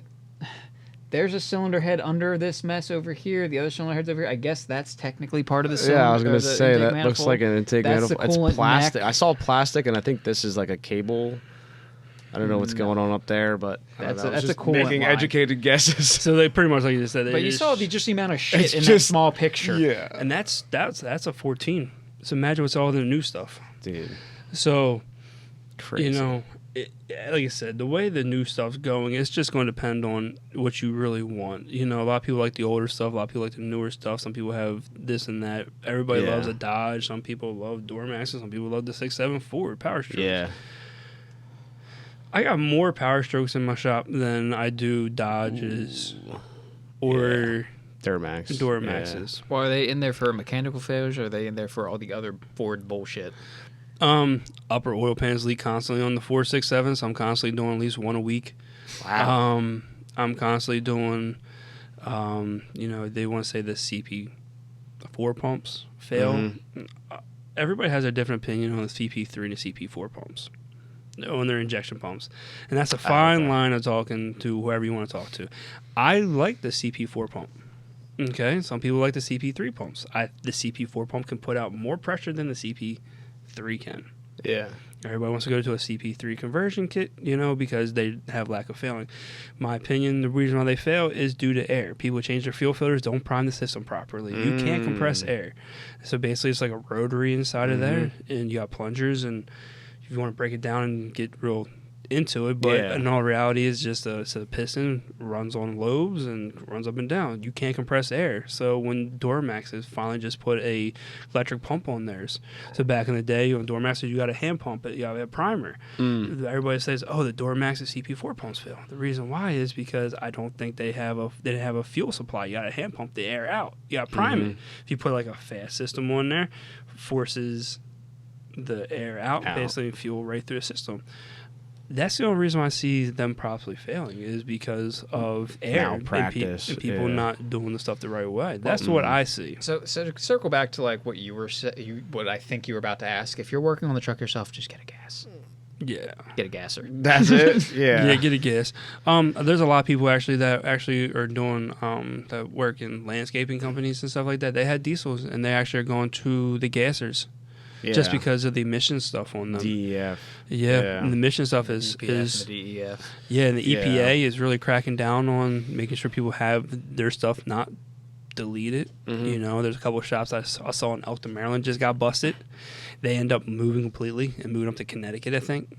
Just to get away from the emissions legality. The emission stuff's all going to be all over the stuff. But so that way their name's not under getting busted. Oh, yeah, but there's a couple of shops in Elkton, Maryland that got busted for, removing the tampering. Yeah, tampering with the emission stuff. Yeah. It's a fine line. It's a fine line. Yeah, so I mean, I guess, where are you at with it? Like, if you were going to recommend somebody who was, like, buying a truck and, like, they were actually going to haul with it, they wanted like a truck that they could pull a trailer or pull a camper, like what do you recommend? When we think about the big trucks on the road, right? They last forever. Yeah. Like the big rigs. Do you know why? Is because basically they start up and they're hauling, 30,000-40,000 pound loads up mountains, up everywhere. So basically the exhaust is getting up to temp. EGR is wide open. Everything's working like it should because everything's up the temperature and it's burning through this stuff like it's supposed to, like it's designed to work. But they're being driven hard enough to actually cycle through. Yeah, they get hot. So if you got like a construction guy who basically starts up his truck, goes to Wawa, gets his coffee, leaves it sit there idling, then goes to a job site, leaves his vehicle running. When you have a diesel, it's not designed to idle. Okay, basically that's how everything gets the EGR gets built, gunked up, everything. You cannot let them idle. You gotta get them hot. You gotta drive them. You gotta work them. Yeah. But nobody, so in certain areas, work their diesels, and that's why they have every problem with them. Interesting. So if you're not going to work a diesel like it's designed to work, get a gasser. Get a gas engine. Yeah. So like diesels are purpose built. I'm like, that's it. Yeah, that's not something. Yeah, but everybody. That's kind of. So, what do you think about like with pulling with a gas truck and like where are you at on that? Like, what would do?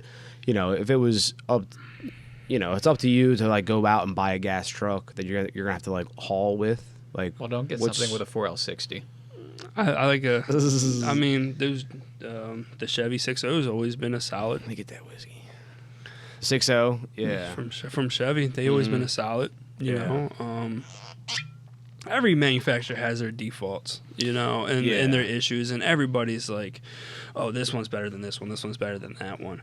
Listen, I have a 07 transmissions are made of paper mache. I have an 07 Chevy 2500. I call it Old Blue. I think it's got pushing 500,000 miles the truck on your it. dad's driving. Yeah. And all original motor pushing 500,000 miles, and that thing has been worked its whole entire life. Yeah. That thing is hauled, block around. It is been up to New York tons of times delivering stuff when we built the garage up there. So it's a work truck. It's been used and abused, and guess what? It's still doing its job with 500,000 miles on the motor. Yeah. It does have its oil leaks and stuff like that, but I'm not fixing it. Right. Yeah. So I'm I'm not worried about oil leaks or anything, but I love like to just get people's perspective, especially someone like you who's just worked on so much stuff, you know, and I'm sure just through your travels just bought so much stuff that you've had to fix and then decide to get rid of or whatever.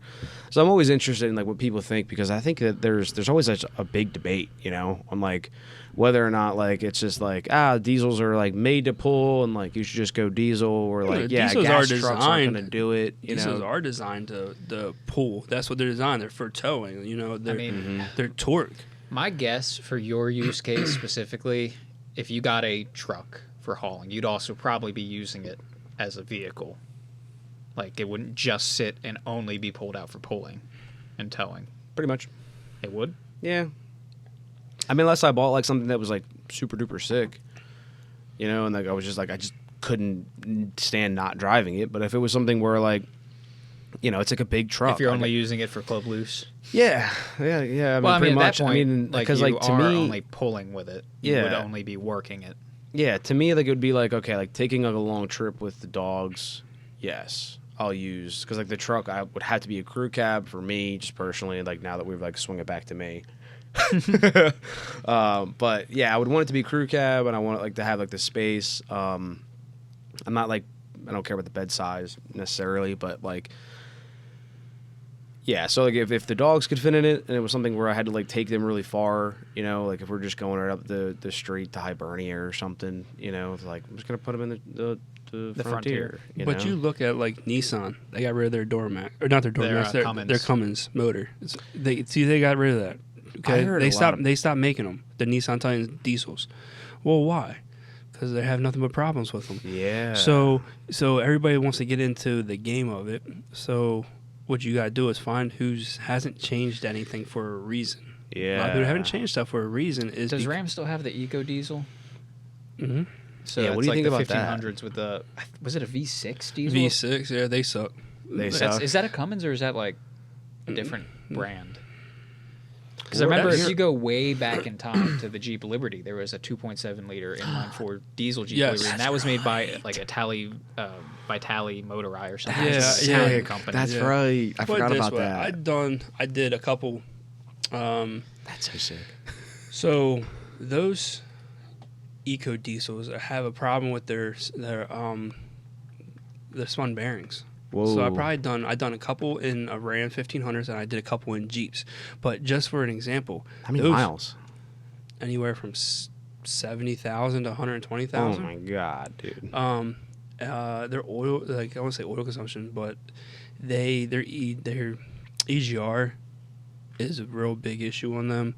The injectors getting stuck inside the cylinders, real big issues. Oh my god! I actually end up having to use a forklift to actually pull one of the injectors out because it was so carboned up. Shit. It was so carboned up, and I think I only maybe had 100,000 miles on it. I broke the valve cover so I could try to soak it down. Like there's so much stuff that I had to do. And I was like, my next step was going to pull the head, and I was like, I gave up. I was like, I'm just waiting. So I got the forklift, and I was able to get it in there in the right angle, and it was just yank it up, and it finally just popped. Yeah. Holy so because of the just a carbon buildup on them. Yeah. It is Vitale Motorai. Nice. So it's the same people who made the 2.7 4-cylinder diesel Jeep back in the day. Liberties, now make the Eco Boost or so Eco Diesel. I'm pretty sure it's an Italian diesel company. Yeah. So it ain't Cummins. So it makes you wonder, but yeah, a lot of people. VM Motorai, not Vitale. VM Motorai. They're getting ready to get rid. They're ready. There's a lot. It seems like a lot of stuff starting to get rid of it. Like everybody's trying to do the diesel stuff, but then everybody just kind of got out of the diesel stuff, and now they're going into the electric stuff. Yeah. So it's like they cutting their losses. But like you were talking about before, just all that DEF and people trying to get around it. If that stuff didn't have the DEF on there and the EGR on there, then they would last forever, in my opinion. Yeah. So what you really need to do is go buy an old diesel truck. Yeah, and so like I guess like if you were how old does he have to go back for a Duramax to get like non-EGR? Is that like the 6.5 like Detroit? No, Well, you got that's that not in Duramax, I don't think, because that Duramax is. Well, I mean, I'm just but you know what I mean. Just go back far enough into the diesels for. Remember, that's Jimmy's early diesel. That's turbo. That's your early diesel. 2000s. Shout out Jimmy. Yeah, that's your early 2000s. Yeah. Okay. Even though like my old body style truck. Just go get a Ford 7.3 IDI. Honestly, I've thought about that too, but like I mean those trucks, like they don't have as many problems, but like they're not perfect either, you know. No, they're but not. They're gonna have, but if like, they survive this long, they've probably been ironed out. They're gonna have like normal injector, like lift pump issues, and like things gonna like those like normal things have to get all changed. Cummins. There's but tons of deleted trucks out there. Yeah, I've heard how do you feel about the 6.0? Well, I've heard the 6.0 when you fix the problems are pretty good engines. Allegedly. Yeah, what if do you think? Bulletproof it, Yeah. If you bulletproof it, they're phenomenal. Yeah, I hear people like are like they also like there's a lot of people who just don't trust people who've like bulletproofed. It depends if you actually studded it. Diesel, if you actually studded it and did everything the right way, then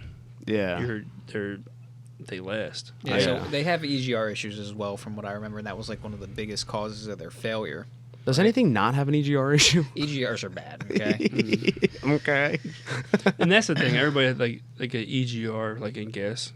They serve a purpose. Yeah. But diesels, they say because they burn hot enough and this and that. There's a fine line there. You know, that I feel like we could get away with. I think the other issue is it's just one more thing to go wrong. For sure. Yeah. Just an added variable. That's why I like my Buick. But none of the military vehicles that I've seen, that I've heard from the people that are in the military, they don't have EGR stuff on there. Ooh. Because it's one less thing to go wrong. Yeah, imagine being in the middle of the... you're in war, getting shot at. Next thing you know, your truck goes through regen, like you're trying to go through regen, or it goes into like regen. The bitch ain't starting. That's funny as fuck. If it goes through limp mode because one of your knock sensors went bad or something like that, and next thing you know, you're going like you can only be limited like 5 miles an hour because your DEF ran out. Next thing you know, you're getting shot at. So you think about a lot of those trucks, are designed without that stuff. Yeah, and there's owners of Ford dealerships that have trucks that came out the factory already didn't have their stuff on there. Yeah. So it makes you question, what are we doing? Yeah. It's like, what are we doing with all this shit? There's a lot of other ways to make sure the environment is what we're doing. Yeah. Make sure the environment doesn't get polluted. That's what they're trying to change. But now we have those diesel particulate filters to filter out diesel particulates. That kind of does what it says on the tin there, but that's when it goes through regen and like incinerates. Yeah, it sends it right out the exhaust pipe. It's still going out the exhaust. Supposed to be clean though because of the DEF and stuff. Supposed to the ammonia. Yeah. That's what they're supposed to be. That's my point, man. That's what I'm saying. Like, what are we doing here? Like, you know what I mean? It's like and we're robbing. Now we're putting it on gas cars. Yeah, we're robbing Peter to pay Paul in this environment. Yeah. Like safety initiative. Yeah, wait until the gasoline starts getting them on all the new stuff. The GPF filters. Yeah. What do you got on that? Ford. Yeah, Thanks, Ford. Is Ford the first one that's going to do this? They're the ones I heard about. Yeah, that is real big in the European cars and the China cars, I guess how you want to put it. The Chinese people, overseas, it's real big in there. So it's a matter of time before they start hitting the market in the U.S. to see how it goes. But again, people are going to try to find a way to delete them. People are going to find. I mean, you think about it. Your cats you can delete, on your race cars, and there's things you can do around it, and it's all about tuning. On my race cars, all about tuning. In every track. Everywhere you look, there is a tuner out there that can somehow, cut the script. Yeah. Of putting a software tune in there. There's also ways to just like physically work around it. Not that I would know. No.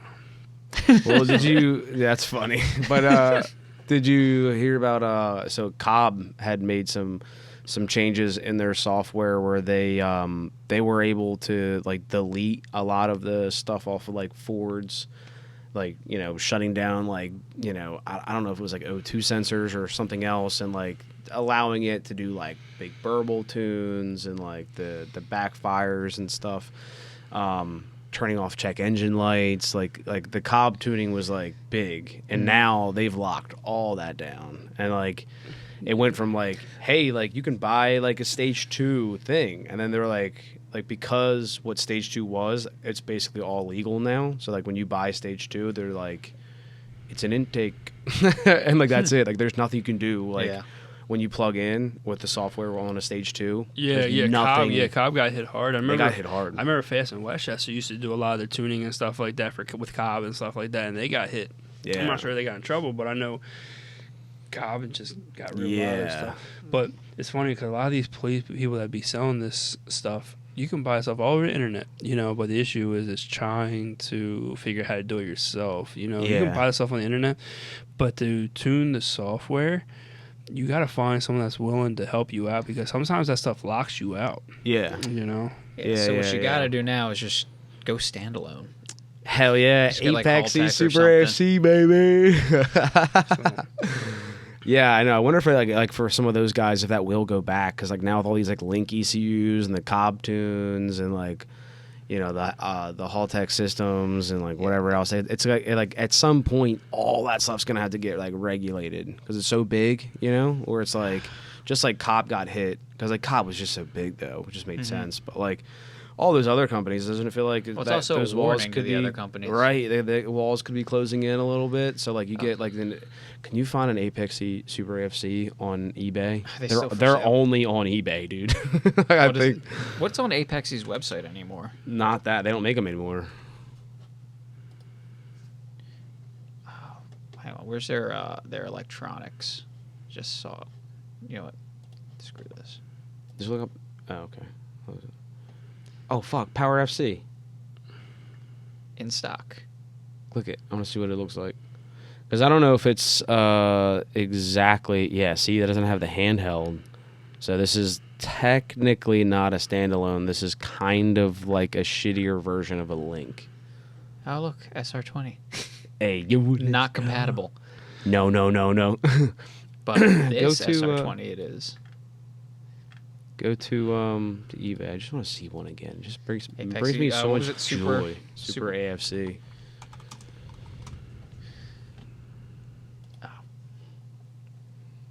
Oh, they've got the new AFC Neo. That's actually like kind of old. Like Neo was out when I bought mine. Discontinued. Yeah. Yeah. Okay, no, they don't. Just go to eBay, please. See, look at that, boom, right there in stock. That is old school, dude. It's so old school, and it's so sick though. It's the best. You get to see all your shit. I remember this thing just hanging out in your car. Yeah. So funny story. So I had I went out and bought an S13 and SR swapped. I don't know how that guy got it through inspection. I think I bought it in PA, which like may have been a little. It might have been. It was old enough. No, I had old that enough one. To be. I had the 2. It would have been old enough to be emissions exempt. Yeah. So I got it to Delaware, and I had to get it through inspection. And obviously, this is all allegedly Delaware EPA bullshit. Well, no, you passed legitimately. But what I'm about to say what makes it not so legitimate. So what allegedly. I did, so I was trying to get it into inspection, and I thought that this is a turbo car, SR20. I thought I was gonna have to like put like a cat on it, So like I had a test pipe, and then allegedly I just tack welded. I had like my guy at work like just tack weld heat shields onto it to make it look like a cat, allegedly. And then it was one of them internal cats. Yeah, but then I was just like blowing this thing out of the water. Like they're like everyone's like in tears inside like the pit for like doing the rev inspections thing, and so I'm like I don't know what I'm gonna do, and I'm talking to one of my coworkers, and he was a big Eclipse and TSI Talon guy. Yeah. And so like he's like back in the day he's like when I had my car, I have it on my car now still. He's like but the AFCs is how we tuned our cars, and you can literally electronically pull fuel out of the map on the ECU like live with this little thing. And he's like you should see if you can get one for the SR20 and just wire it in, and then you would just lean it out in the inspection lane and then pass and then go back through. And I think I wanted to frame my sheet from Delaware because it'll tell you what your particulars were, and it was like the lowest. It was almost like nothing was coming out. It was so crazy. Yeah, but the car's barely fucking running. Dude, it's barely idling. It's overheating. I pulled out of there and I just shut it off, and I coasted down the hill and pulled to the side, bro. It was so bad. But that was the thing that got me through inspection. That's really all I did with it. I did turn up the boost. I had a manual boost controller, which was very difficult, which I like spiked the boost one time. That's and then scary. and then I brought it back down, which like it was reading about like 8, like wide open, and then like I got it around like 10 or 11, and then I was able to add more fuel to it. To my car, but which probably wasn't healthy for it, but you know. I've been looking for a clean Eclipse for so long, for a yeah, 95 dude. to a 99. Yeah. I've been trying to find a Whatever clean happened one. to your Eclipse? Is that a 4th gen Eclipse? That would have been the 4th gen. I sold it. I had Lamborghini doors on the older Hell one. let's go. Wait, when did you get that? It was 'Cause when I saw the 09. car, you didn't have them. It was the white one, right? Yeah. Yeah, I got it. I forgot. Probably out there left on this one, I think, somewhere along there. That's sick. I had Lamborghini doors on. It had dual fuel rail. Yeah. I remember and- had a weird rattle that we could never figure out. Yeah. I ended up getting rid of it and stuff like that, but that was the 4th gen, and I liked it and whatnot. The 4th gens looked cool. They were better than the 3rd gen, at least. But I couldn't find like a turbo kit. But I had to get one out of Australia or like a supercharger kit. But then it was like to perform it, it was like not there. So then I've been looking for a second it gen. like I had four. non-turbo, I had I 4 guess? second gens yeah, for V6. Yeah. Oh. They didn't have. There was no 4G63 Interest- option for Yeah. like. that old. No, no. he's on for the 4th gen, which would be like your 09 body, like your 06 to 09 body. So Well, I mean, the 3rd gen. it's new. Yeah. You got a new one. He had a 4th Okay. gen. Yeah. I'm missing all the gens. I don't know the gens. I mean, I think I know what you're talking The about. 3rd now. gen, which was the one in Too Fast, Too Too Fast, Furious, Furious. was when they dropped the Hell 4-cylinder yeah. turbo. Yeah. That purple one. And then he had Yes. the one after that was rounder. And Oh yeah, honestly better yeah, looking. yeah. Need for Speed. No, Need for Speed. What was that Need for Speed? Where it was like the main car. I don't think they ever used that body style Eclipse for the main car. The 2nd gen was on. No, the one. Underground No, well, one. I guess like I'm saying it wrong. Not the main car, but it's the car you started out with. But it was most wanted. It was most wanted with the BMW on the front, E46, and then I remember like that was like the only car you could start out with. Yeah, fuck yeah. Yeah, those he had are one of sick. these. So it was white, but then And it it was had a like the GT, wing on, wasn't it, with the black front end? Yeah, but then I had took the black front end, got it all painted white, and you know the funny part is the reason why I bought that car. Okay, was it? No, okay. So yeah, the reason why I went and bought it was because I had a 09 Gixxer 750. That was sick. So that's the only reason why I bought it. So they would match each other. Yeah. So it was white out. But yeah, I love that car. But the issue is to get performance stuff for it, you had to get it from Australia. Yo, honestly, and it was like, hard. looking back on it now, this is a good looking car. Yeah, that's what I was gonna say. I mean, Yeah. I always knew them for Kind of like, underrated. Look at that one right there with the blue rims or whatever. Yeah, see? dude, It's not a bad looking car. Like, dude, kind it's of underrated. a great looking car. And they're all gone. Like, Yeah. Have you seen one on the road? No, No. So I had one. It was really clean. I put the Lamborghini doors on it, black rims. marketplace. So, but I've been looking for a second gen for a long time right now to Yeah. find a clean one. I mean, Yeah. but without people asking a ridiculous amount of money. Good for luck. it. Oh, dude, that's everything today, dude. Yeah, we're gonna tug at your heartstrings now. We're gonna look them up. We're gonna look them up on marketplace. Because I had one. See right there. So I had 14 grand. It is a GSX. Okay. Yeah. So I had a GSX, but I had it when 14.5. it was my first car, and had the turbo timer on it. I loved it and everything like that. Yeah. And- Turbo timer. And so it had like tons of work done to it, and I got it. And then my dad made me sell it. So I feel like ever since then, I've been trying to chase down. A car, or like maybe that's where like my car started, because he made me sell it because like I got in trouble with it so many times. And so I've been like ever since then, I've been buying a car after a car after car after car. Maybe I'm just trying to replace that car. So if I ever get that car, maybe I won't buy no cars ever again. Yeah. You know, it's like a loss, like it's like a love that I can't find. Yeah. Automatic GS. There's no way this is a GSX. Yes, it It's is. Auto? Yeah. So they made it. So you find a I lot don't of see a turbo though. it's underneath the manifold. Is it Yeah. with that heat shield on there Yep, too? it's up straight down. Interesting. That's the only engine So they picture. the GS is turbo. So the GSX is right here. For the GS, it's on the other side. The timing cover. Oh yeah, I know what you're talking about. Yeah, that's a 4G63 for sure. Mm-hmm. Automatic. So Yeah, those cars are sick. I like the man, you're gonna make me go out. And, I know, dude. We're going to. Adrian, we're gonna have to go out and like. That's a manual. This happens, bro. This happens every podcast. This is like kind of the reason like I'm like back into cars. Is like we got on here, had a couple drinks, fucked around, got on Marketplace, and I'm like, damn, I guess I could buy one. So yeah, but like I would love to just find one again. You know? Yeah, this is the. I'm a sucker for like the older. I guess what was it? Yeah, first? that's a GS right there. Though. Yeah, and it's completely flipped. Yep. Isn't that's so crazy? That's why like, when you were talking about it, I was like, yeah, I knew that. Like I was like, completely flipped. yeah, completely different engine. So, but yeah, I like those. But a lot of people The like a lot of people, first. so a lot of people like the the Eagle Talon, same thing, right? Yeah, But they'll put all the Eclipse stuff on it. And I'm like, I guess I get it, but like, why? Oh, 3000 GT, dude. I love it. I've been looking at these cars. I rebuilt a motor in one and put a new twin turbo. Yeah, they're not fast at all. Really? Like, they're not. I thought like the You turbo remember that? You ones. remember Well, no, I remember it was sitting outside of your shop for months on end because no one wanted to touch it because it wouldn't start after you put the engine in. And then I walked over there, looked at it for half an hour, found a broken wire, and then it ran. Yeah, it was a broken wire. Yeah. Yeah, it's just so dumb stuff because it was like everything was there, but it was just something. It was just one thing that wouldn't get sparked, and I'm like everything was fine, but everything was so old and brittle on it. Yeah, it was just like it was something we were just missing. I was like, all right, I'm done. So I parked it outside, And then called me. So I feel like that's the kind of stuff he calls me for. because it's like sometimes I just don't. I'm just like I got so much other stuff to deal with it. I don't feel like dealing with that because it's like when running your business, it's like you gotta be like here, there, here, there, here, there. Yeah, Up front, I'm in the back. Up front, in the back, and then I don't. It's like you said, it's hard to find somebody, so it's just me and like two other people. And that's it. Yeah, so like a lot of times it's very difficult for you to like just like take a minute and like put like a totally different cat like, because like to find those like small problems like that. It's not a mechanic's hat. It's like a whole new hat.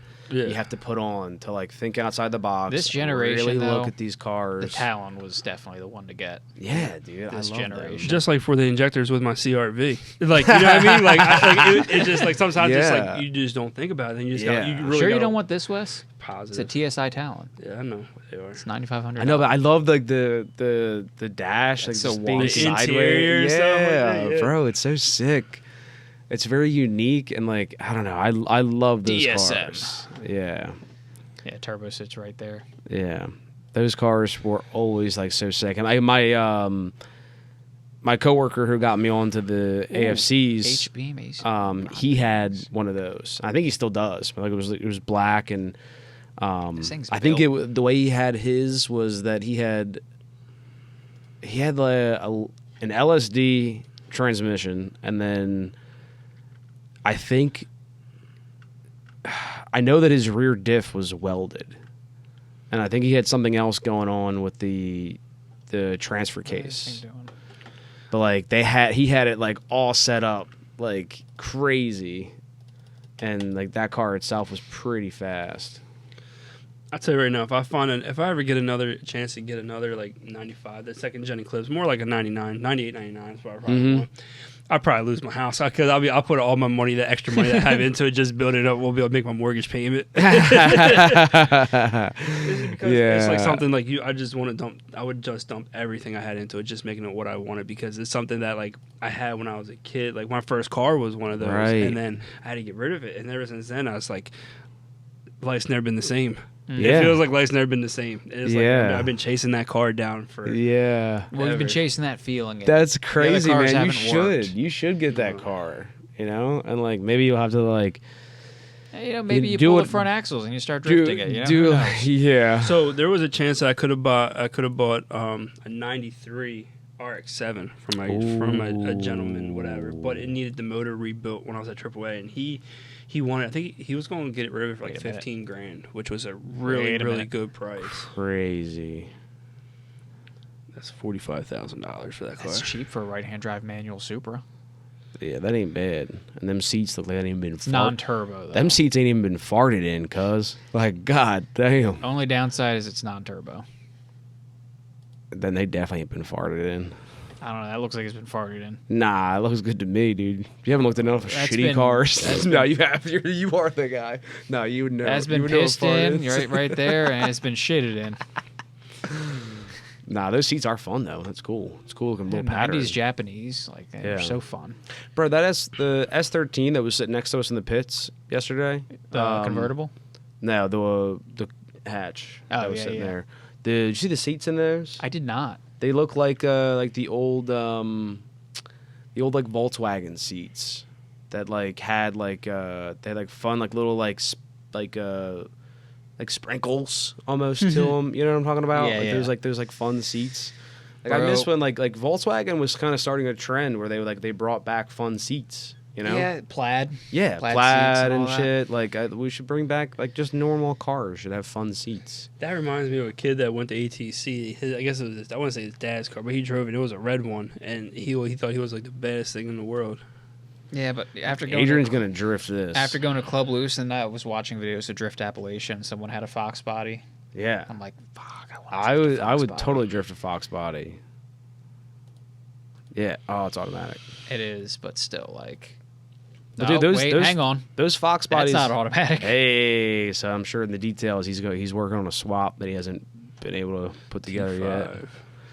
But dude, the Fox bodies, especially like obviously shout out to the Scotty D, which like he does all of the fabrication for making drift parts on Mustangs, Fox body, SN95, New Edge, and I'm guessing he's gonna start, if he hasn't already, making them for this Mustang too. $5,000. Hang on. Automatic. Probably. Yep. V8 automatic. Yeah. Yeah, dude. I mean, and that's the thing, dude. Like Mustangs are so hit or miss, where like you can get them like Why is this thing crazy clicking? cheap. I'm not clicking. And it's Yeah, just clicking it now. really just depends on what someone feels like asking for stuff. But I some, know. some people feel like they sit on a pot of gold. I'm like, Yeah, for real. And I'm about to like start hurting people's feelings, because like this is bullshit. Oh, dude, Dodge Neon, the SRT I wanted Neons. to click on it. Dude, This isn't an SRT. This isn't first gen ACR. I know it's not, but it's his. Oh, But this is an It's ACR. the two door. It's not just that, but like this was the first hot neon. Yeah, it was like factory. Yeah. It had the dual Factory. overhead cam engine in it. It wasn't turboed, but it saw Yeah. the spicy dual overhead cam. And But it it had was like the sport beginning. shocks and tires and bucket seats. Fuck yeah. This was the first hot neon.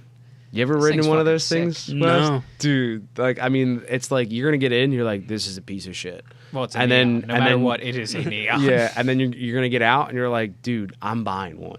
Like, they're the funnest fucking. Well, the car. SRT4s Four they called doors. diapers and Vipers in a diaper. Yeah, it was, baby that's Viper. funny. Yeah, dude, like they're just like the funnest cars. Like I remember when cars used to be the thing. Like Yeah. everybody, it was like there was a car group, and then everybody had the music, and it used to be something back. like stereo system. It used to be something. What, maybe say 8-10 years ago, something like that. Yeah. Somewhere Probably along. longer. We're getting old, bro.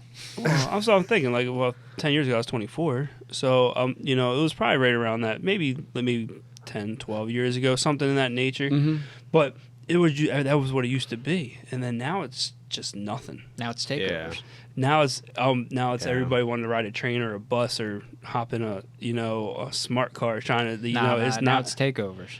Yeah, fucking- I know what you're saying. Like, there's a lot of like that culture that's lost, and like a lot of like just like Well, here's the thing. people people just being infatuated with cars, and just like whether it's a stereo system or it's the paint or it's like the crazy doors. Even still, if you talk to a boomer, they're gonna be like, car culture died in the 60s and 70s. It's a perspective thing. And to be fair, at the time in the 60s and 70s, car culture was much more prevalent than even during what we would consider our golden era. Yeah, that's true. It's But always, I it feel has like- always been on a Yeah, decline. but I feel like it's fair that we could like we could announce our section of it dying has come to a close. Yes. Yeah, we're Our chapter. Yeah, but you're right. of neons and Lamborghini doors and body kits. Let's bring them back. Let's go. Well, I mean, dude. neons and body kits are definitely coming back. I've been thinking about like slowly bringing stuff back, whatever. But it's somewhere where you got to start over again. It's like because there was a couple. Start here. I'll start with a 90. I'll start with like a 90-80 clicks first. Talon. So there was a couple weeks ago. There was something in Coatesville. There was like a little car show, but it was nothing but like Hondas. Yeah, But like they're all like sitting lowered, and there were some nice ones, Volkswagens and stuff like that. They looked nice, but Evo. it wasn't like what it used to be. Like when you pulled up, everybody pulled up together, and they're like. a good time. Yeah, like it was like the cruising, like meeting up to cruise to the event. Yeah. Like, dude, like there was so much of that. And like honestly, like I'm getting back into cars. Like I'm gonna get a car, and I think I'm gonna buy an S14. I guess this week. In Lancaster. Right in Lancaster. Yeah. There was a what was that event? Adrian, do you remember that I told you about? It was the last event. Right by, it was right by the gas station, right down in Passing Gap. No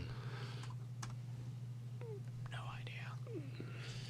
Yeah, I wish you remembered, Adrian. She really needed you back there, and you got nothing. Yeah, but they meet up. I forgot, once I think of it, I'll meet up. But there are actually some cars that actually still go there, and Yeah.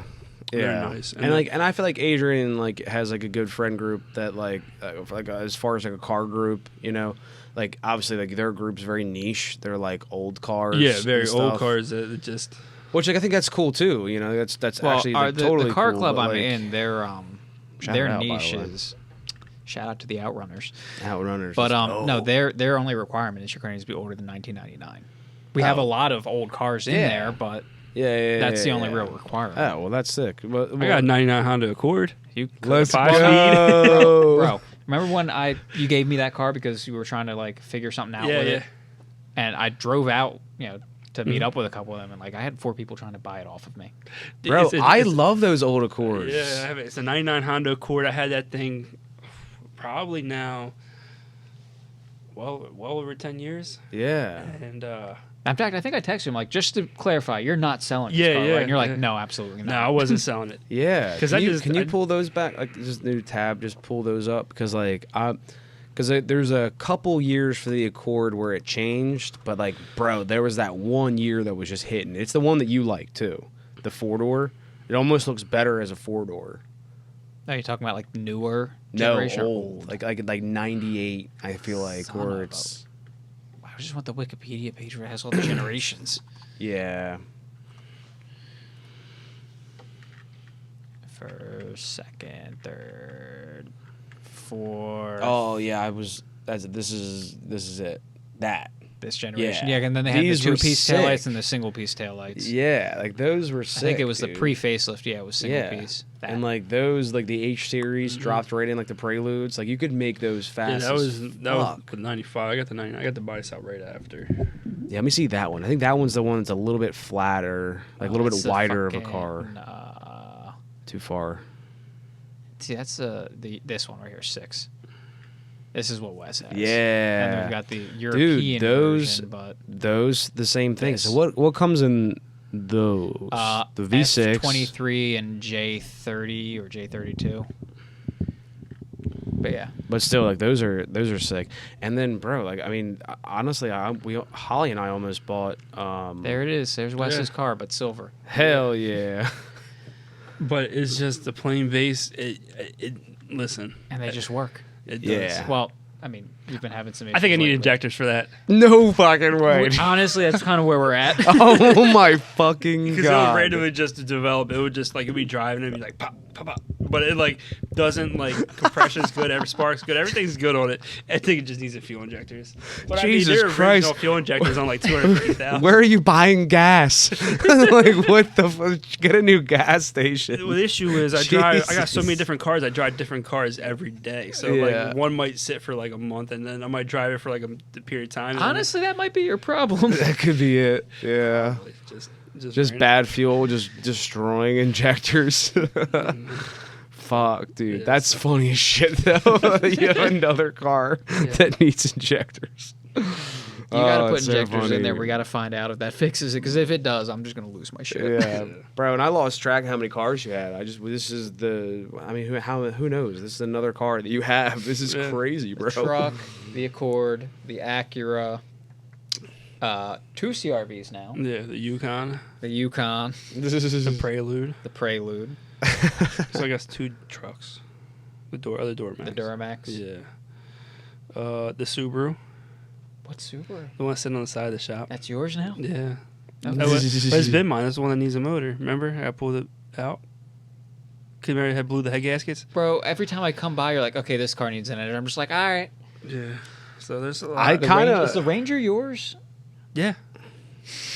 There you go. I can start counting too if you guys need my help. Well, we're up to 10. I don't think we need to go any farther. Yeah. So, but like over the years, I think I ended up owning 3 RX-7s. I think I had. Well, I remember one of them was an ATC, and I remember that my class was messing with it and like deleting the oil injector thing on it. Yeah. Also, I remember you could get it into reverse, but you had to physically kick it out of reverse. Yeah, yeah.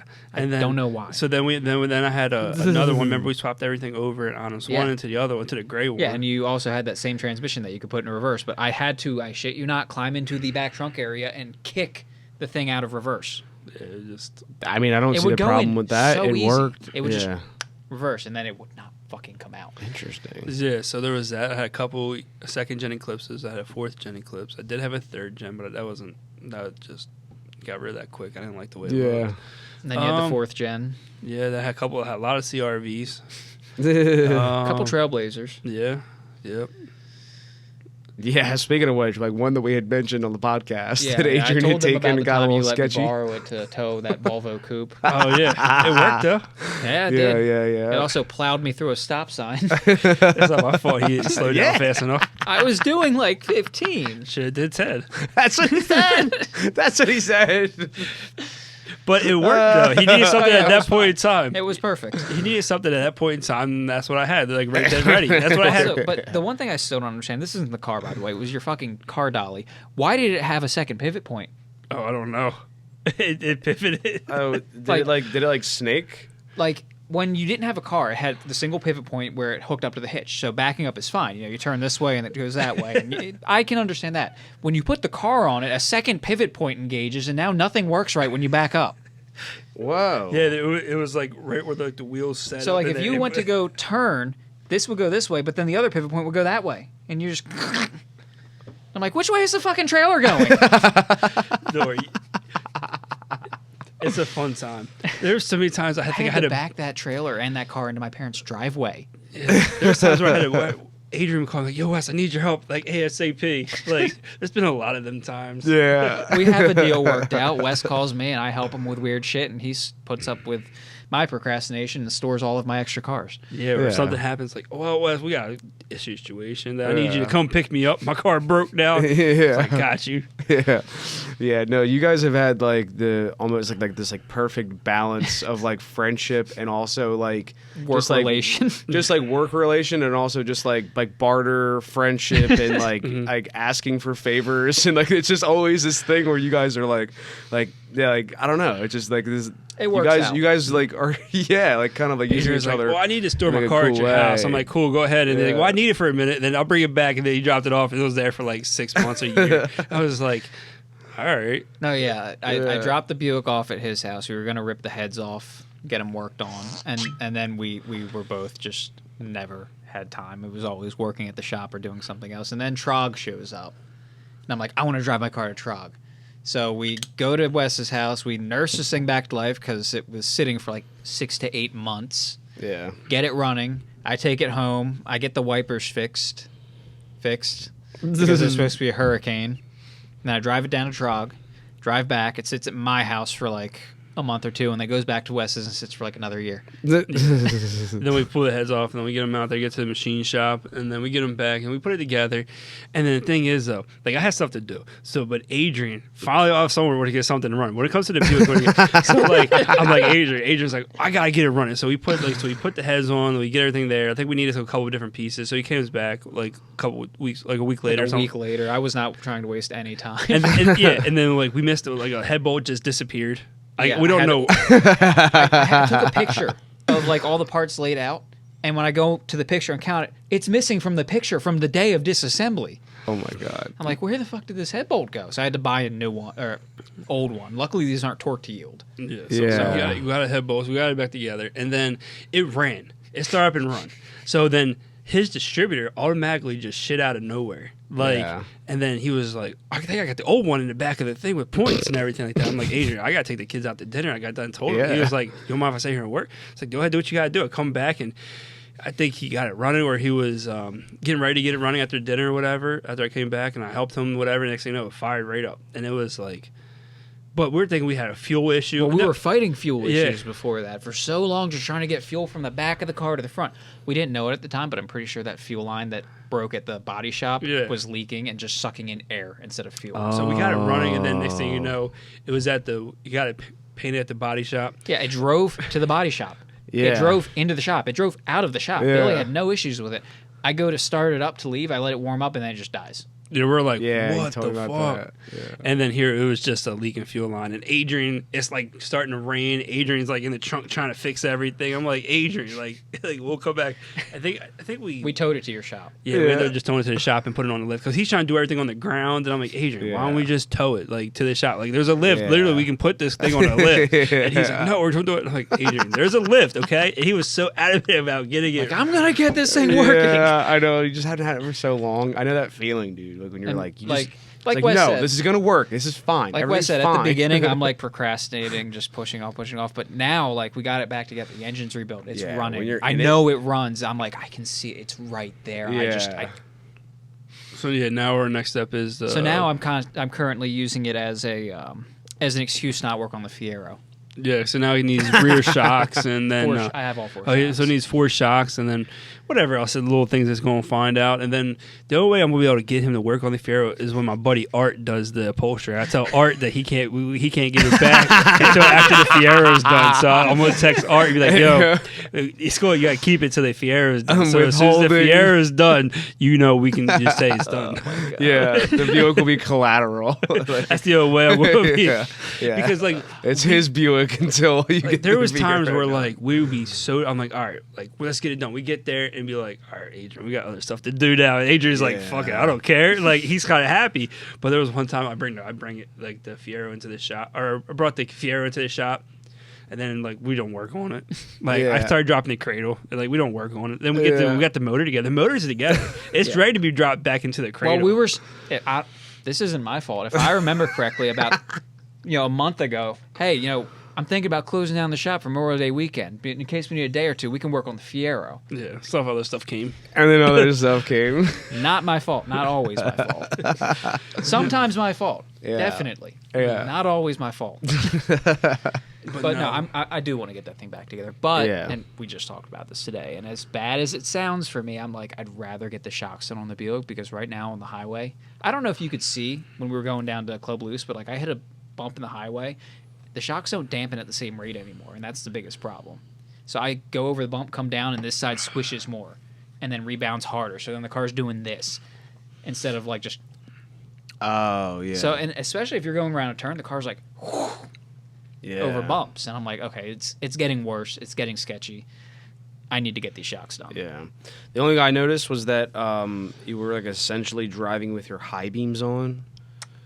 Like I was almost gonna call you and be like, "I'm gonna." Those aren't the high beams. I know that they're. I need to adjust them. I like it's so bad, bro. It's a combination. I think the shocks will help. Because it was miserable. I think it's sagging a bit. Yeah, when you finally passed me at that toll, you knew where you were, and you were like, "Oh, yeah," and I was like, "Oh, Adrian knows where he is," and I was like, "Oh wait," and then I was just like, it was a whole new ride home. I was like, "Oh wow." No, the back is it's sagging. fucking dark. The it's back dark is sagging out, isn't a it? bit. Like what the fuck? The shock should help that, but I just have a bunch of shit. I have these lights. I have these Yeah, lights you that do. I sell through the shop. They're from Arc Lighting, called Tiny Monsters, and I feel like that's how people feel when I put them because all my vehicles have them. They're like there's like concept and there's extreme. They're LED drop-in like replacement bulbs, right? Yeah, but they're LED. They're from Arc Lighting. They're called Tiny Monsters, and those things are stupid bright. Yeah. And all my vehicles have them and whatnot, but I can see perfect at nighttime. But I'm sure like everybody. I remember I took my truck out to Wisconsin for diesel training. Yeah. And I went out there, and then, but like, I have tractor trailers on the other side of like the bypass, flashing the lights on me, and I didn't have my high beams on, and I'm like, but they're just that bright, and my truck's just Are tall. Your and lights like not adjusted right or something? I think they're just because the truck's just a little higher. Yeah. I mean, I probably could lower it down doesn't to take- the ground. it doesn't but- take much. I could That's a big understand that difference. for like cars, but like these tractor trailers are sitting like way above Yeah, you. Like but you no, might they're need to check flashing. your adjustment. I know my headlights. But the thing is, though, they're so yeah. nice wide view. I mean, I probably could adjust them better, but sometimes I just throw them in there. I can see perfect. That's all I care about. You're like, damn, these look good. But My high beams aren't on. Yeah, So but the thing is, a lot of these new cars, their lights are just as bright. Yeah, they're fucking blinding. Yeah. And also, I have a huge gripe with like I like what they're doing, but like the headlights that like move, They with the self-level. hill, Oh. and they don't go quick enough, and Yeah. like they're like basically like They by crest the hill, they blind you, then they dip. Yeah, just as they blind me, and like I can see them right here, and then I can see them. I literally can see it go whoop, and I'm like, oh, Yeah. I can see, and then it goes and then it goes. Yeah, behind just me. like when you're going around turns, like they're supposed to go around turns with it. Yeah. It's like, hold up, I can't see the section of the road that I'm supposed to be looking at. Right, And yeah, they're dude. like- The turn I don't think works. Like when they're turning with you, it's like I'm missing a lot of road here. Yeah, for sure. I think they're a little stepping over a little bit there. Yeah. But I mean, who knows? Maybe they'll get there. You know what I hate the most is like the fucking fog light that comes on when you turn the turn signal on. Have you seen those? They don't do that much anymore. That's the they older don't like cars. not anymore. The but cornering I light. I hate the cornering light. Why? I They're hated nice. that. I don't know. I don't know. It's functional. I'm symmetrical. Like I like. So you I don't also know. hate I'm- the daytime running lights that like Yes. shut off when the turn signals come on. Bro, I can't fucking stand that. Like, why would that even be a thing? Like, you'd have this like regular, like beautiful It daytime makes running the, light that just shuts off and It turns makes the into turn a- signal more visible because it's the only light now on that side. It makes it very obvious something's happening. It's safety. I think it's bullshit, but You know, think it's you know what I bullshit. hate is that where they're changing the position of reverse lights. Like reverse lights used to be like right there. It's out of pocket. And now they're like It's in the out of bottom of the pocket. bumper. Dude. And it's like I'm sitting there like you didn't see me backing up. And I'm like, why are your reverse lights in the bumpers? Like, no, I Yeah. didn't see you backing up. Yeah. I figured you had your brake lights on. You're going forward, but they're like in the bottom of the bumper. Like, why are they in the bottom of the bumper? Yeah, and I think of that same car that you're talking. I forget what it might be a Kia, I think, but like I think the brake lights are down there too. Yeah. Like it's bullshit. Like they have like what looks like is a tail light, It's and then not. but it's not, and it's fucking down there. Like, how is this legal? Yeah, they changed the why? whole design of where the lights are supposed to be. I'm like, wait, what? Why are they? Hey, The, what? There's a couple trends I don't like where they have like their headlights below the headlights. It started with the fucking Nissan Juke, Juke. and then the Jeep Cherokee grabbed onto that, and then people hate it. So I think the Yeah. new Jeep Cherokees just have regular It's back. headlights. Yeah, where those little like thin boys are, they're Yeah. actually like big projectors. Yeah, but well, like they're small. why but, like, they're bright. why do we need the Yeah. headlights? Eyebrows and the actual headlights where you think they're fog lights. It looks terrible. Yeah. Yeah, And- it really is. I hate when they change the bodies, like the facial grills, like the Toyota Tacomas have or the Tundras. They changed the grill of it and stuff like Yeah, that. It reminds I me of like an hate the old new man Tundra. squinting face. Yeah. Yeah, pull that up. Yeah, Tundra. Yeah, Tundra. Tundra. Yeah, I hate that. And I also, Adrian and I have both also griped on the podcast about the new grills for BMW. I didn't see How do them you? yet. You haven't like really? Yeah. The nostril. Look at why is it all grill? Yeah. It's like it's like 90% of the saying, front like, end it's of just- this is grill. It's oops all grill. Yeah, it's crazy. It's fucking gross. Yeah. Well, Toyota's had that problem since like 2000, like 11? 11. It was like the bold style in the new Camry, and all the way back then I'm like, Lexus big too. grill is not bold. You can't just Yeah. put a massive grill on the same car and Yeah. go, this is bold. It's hideous. I know. I remember I went to Lexus training. Remember I took the CRV. With a spindle. Is that the CRV that was that the same CRV? Yes. Yeah. So I took that CRV down to because at the time all I had was like a Your piece 240. of my 240, which is a piece of shit. I had to drive down to like Yeah, Virginia for a Well, training you remember class. I brought the white 240 to Honest One. Yeah. Yeah, that car. Yeah, that was me. Yeah, the one that only had 3 Swapskis. lug nuts on the front wheel. Yo, chill. Remember Yo, chill. No wonder that like the car game stopped. Yeah. They were safe to Dude, drive. dude, it was me, man. What I was did looking it. up? The BMW front front grill, yeah. BMW. We'll go What with is the it, like M4. F82? Just go to the Or, M4. yeah, whatever. I think that's what the Like, it went from that. beautiful. That looks nice. Yeah, to Like- bullshit. It's like Actually, I know an even better one. But yeah, I drove that CRV down because I just had that 240, which like I knew wasn't gonna make it. you just can't let Fluff drive it because every time Fluff drove it, like he got the He got upper the control upper arms. Control arm stuck. He curbed one of my wheels. Yeah. Love you, Fluff, but God, you're hard on my steering wheel. Trust me, because I bought it like after Fluff did all the damage to it. I'm like, God damn. Yeah. Dang. Look at that thing. That's ugly. Yeah, that's awful. It's like, what are you? And trying to do? essentially, like, you know, Adrian and I just kind of summed it up. It's like we're blaming it all on China because, like, China, they like it. They love this shit, and they're the biggest car market right now. Yeah, they like this off the wall crazy shit, so we have to suffer for it. Yeah.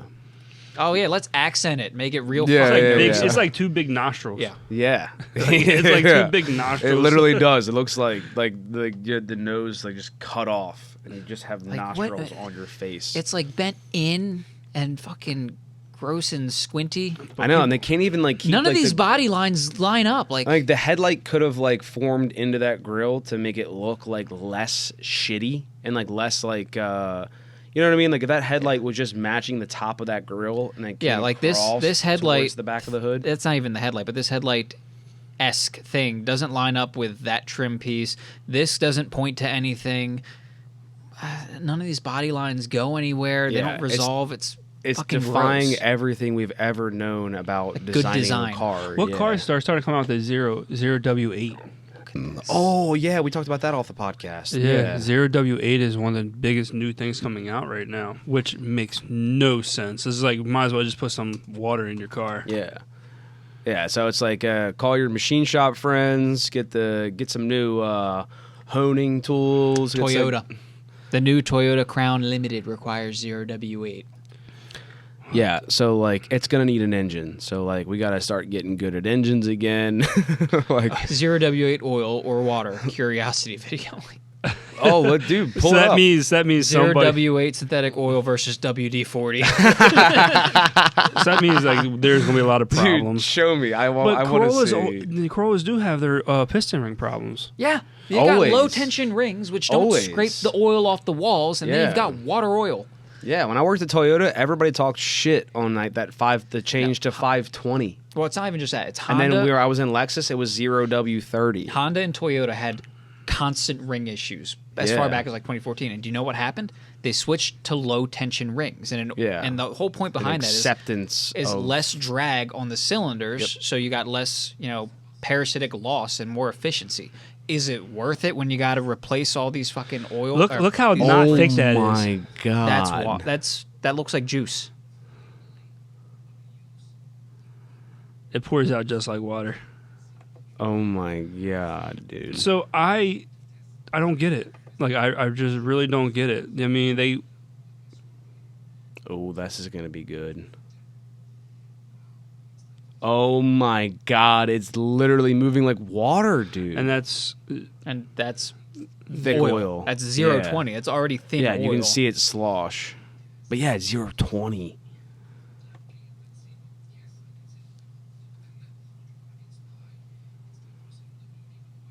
wow, it's going up there like water does. Like it's not as fast. Yeah, so like obviously no one can see this, but he's got water 0W8 motor oil from Toyota and AMSOIL 0W20, and he's doing a paper test into the water, into the Toyota 0W8 oil and the AMSOIL, and just seeing how quickly it draws up. It went like twice as high with the 0W20 versus 0W8. Literally 0W20. twice as high.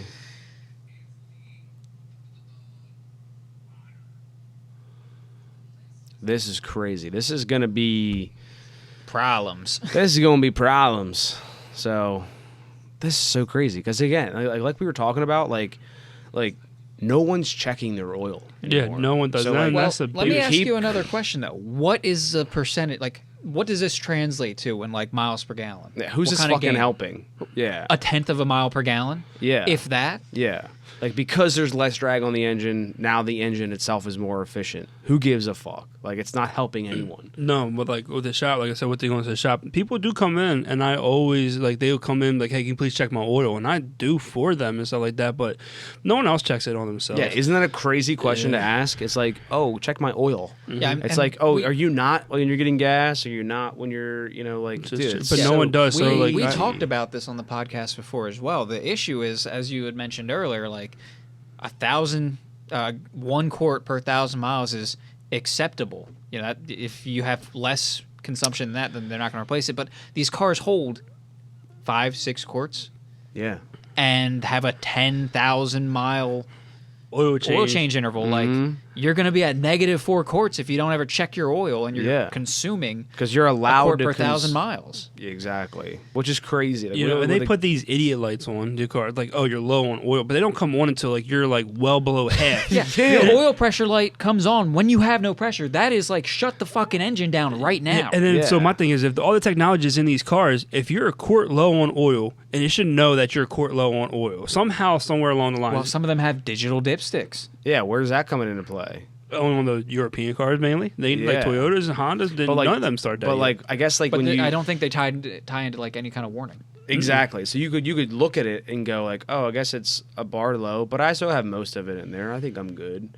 You know, but like in reality, it's also buried a under quart like 2 low. menus. So well, sure, but but like you said, it's not like, hey, you're a quart low, you need to check your oil. It should be like quart low, check the oil. It should be a light. It should be like a quart low, shut the engine off. You get down to like 2 quarts, it doesn't let you start without like. I mean, that's a little crazy. No, without like are you sure you want to start right now? Oh yeah. Because you're like diesels, like when you got push to start, it literally goes through all the self checks, like like the glow plugs and stuff like that. It makes sure that everything's good, and then it finally fires up. What's the difference of, having an oil check on there? Yeah. Like, I wouldn't mind an idiot light that, like, if your oil level is low, it doesn't prevent you from using your car, but like it makes you confirm, like, I understand my engine oil is low. Yes, I would like to start the car. And then, if there's any damage after that, it voids your warranty because, hey, you started it. Yeah, it's on you. But I'll take the little. Yeah, I'll take the last little sip, dude. But yeah, so it makes me really question, like these manufacturers saying, oh, you can go 10,000 miles, BMW. Yeah. Bullshit. Yeah. But my thing is, especially with GDI, like, absolutely not. My thing is, like, everybody's like on diesels. Okay, for an example, that's what I do a lot of work on, but I tell everybody 55, the most 6,000 miles on your diesel oil change. Everybody's like, why? Well, you're going through regen. When you go through regen, you got soot accumulation in the engine oil.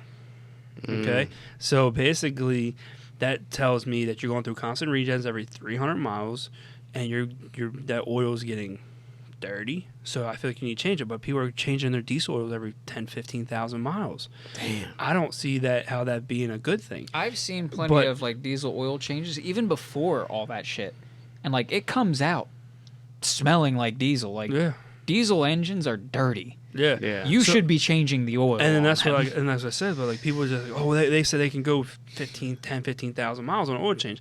Now there is companies that you can send your oil out there to that checks for any kind of like metal, this and that. And then you can do an engine analysis. Like an AMSOIL type of thing. Yeah, there's companies out there you send it out to, like whatever, you do it, and then or there's a company out there, I forget what it is, but you don't have to change the oil. You change the filter every like 5,000, like the service interval will say. Then when you do change your oil filter, then you send that oil out and they say yes, you should change it. Or, no, you shouldn't change it because they found something in there. But I'm like, why can't you just change your damn oil? Yeah, I don't know if it's like that expensive. You got to throw like $100 down to like do oil's an oil change. cheap, engines aren't. Yeah. Like if you can spend $150 every 6,000 miles on a diesel, okay, you got to think about it. Diesel is designed to work. Diesel is designed to do whatever. So you should be making a little bit more money with your diesel than your car, so change the fucking oil. That's a diesel motor drop-ins probably, if you go dealership or Jasper or whatever, it's anywhere from 16,000 probably, give or take, around that number. Could be 20,000. Yeah. But if you're going to spend that kind of money on a motor, like you might as well spend $150 on an oil change. Which one do you want? Change every 6,000 miles, call it a day. That's what I see. Honestly, like if you do the oil change yourself, Shell Rotel is cheaper than their like car oil. Yeah. So, 100%. Like, everybody's going to like T6, which is their synthetic 540, whatever for show. I like their I think it's T3, maybe T4, one of those two, because that's the older formula. It shows a bunch of zinc. Yeah, yes, T4. That's our old. Use that on my old cars. Yeah. Bring it in, bro. Yeah, sorry, bro. You're good, bro. I just figured out like our last little sip, man, and like we'll keep rolling, but. Cheers to you, cheers to Wes, and just the P&R Diesel, and I appreciate you for like doing this. No, you're welcome. You're welcome. Cheers to you, bro. Yeah, but I'm trying to get you on here. You're like, I don't think I'll be able to talk about it. Everyone fucking says that. Yeah, dude. This is like you're like a professional at this, and then obviously it's like it's just like clearly it's you being able to like sit here and just talk about something that you're just like so good at, Buried just, in. Yeah. And then I was gonna say just consumed by, so like you just have like so much knowledge. Yeah, but it's good because it also keeps like my toes dipped in the automotive field. I know. Yeah, because I've been trying to bring Adrian in for a long time. I know. You two, I know. You're gonna have to fight him for me. Yeah, no, and that's fine. I this. remember when I brought my truck in and. It was in the middle of the day. You guys were packed, busy, and I was like waiting in the waiting room, and you'd come out, and you were like, "Hey, just like give me a second, like whatever." And then when you came out, you and I were just kind of getting to talking, and you're like, "Yeah, wanted to get Adrian." It was like. But right before, I felt like I really had Adrian, he just jumped ship, and I was like, oh yeah, damn. It's just because it's hard to find someone you can work with. Yes. You know what I mean? Yeah. And then me and Adrian have a understanding. We have a work history. Yeah. We worked together for years, and it's, and I know he actually will show up to work, and I need that. And it's not even I want him working for me. I want him working with me. I never see anybody working for me. Right. Because some people that boss have that mentality, like, oh, you work for me. Like, I don't want that. I work with you because at the end of the day, I'm human and you're human. That's all there is to it. Like, I'm going to treat you just like a person, just like because I want to be treated like a person. And I've been below everybody, and I'm not going to make you feel like you're not appreciated. Yeah. So, like, we do, like, Christmas parties. It's like a small thing. So we do a little Christmas party, nothing crazy. I mean, I buy the guys lunch, like, probably twice a week.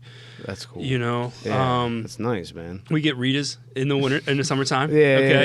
And at the end of the work day, whatever like that, you get we just do some random things and stuff like that. So I mean, look, Wes, I would, and we've talked about this at length. I'd love to work with you again. All right, I really would. But I hate diesel trucks, and you've got diesel on the name of your building. And that's the thing that I wanted to change sooner or later, because it says P&R Diesel, and like I said, and I think it's just rebrand, and it would be like should be like P&R Automotive, or it could just change everything to where I put automotive first and diesel second, whatever it is, or take the diesel name out, because I'm known for the diesel work. I mean, you know what might work? That would be the easiest. Just put an and symbol. Yeah. P&R Diesel and Automotive. Yeah. So instead of having diesel automotive. Yeah, there you go. So, but there's a couple different things that I could do. But, I built everything through reputation. I don't advertise. Yeah, and I honestly could never see work. you just turning down work because it's a diesel. Yeah. It's not in you. Yeah. I mean, I do a lot of stuff for Hershey Motors. We work together. Oh, yeah. Great spot. Good cars out there. Yeah. Yeah, he's fixing them. Evan, the owner, he's a really good guy. Yeah. If he has any questions, opinions, they always ask and stuff. I sponsor Callan softball field, like the Callan. Sick. So I do that. I do a lot of sponsoring for like people in the area. Even with sponsor the drift team. Even Let's with go. even with like the West Asbury Police Station, I donate to them for every Christmas and stuff like that. So I make sure the kids have presents and stuff like that. I'll start that kind of stuff. So like I do a lot, and I'm just a small person. Like I really am. I might have like a 6-bay shop, whatever it is. At the end of the day, my building might be huge, but at the end of the day, like.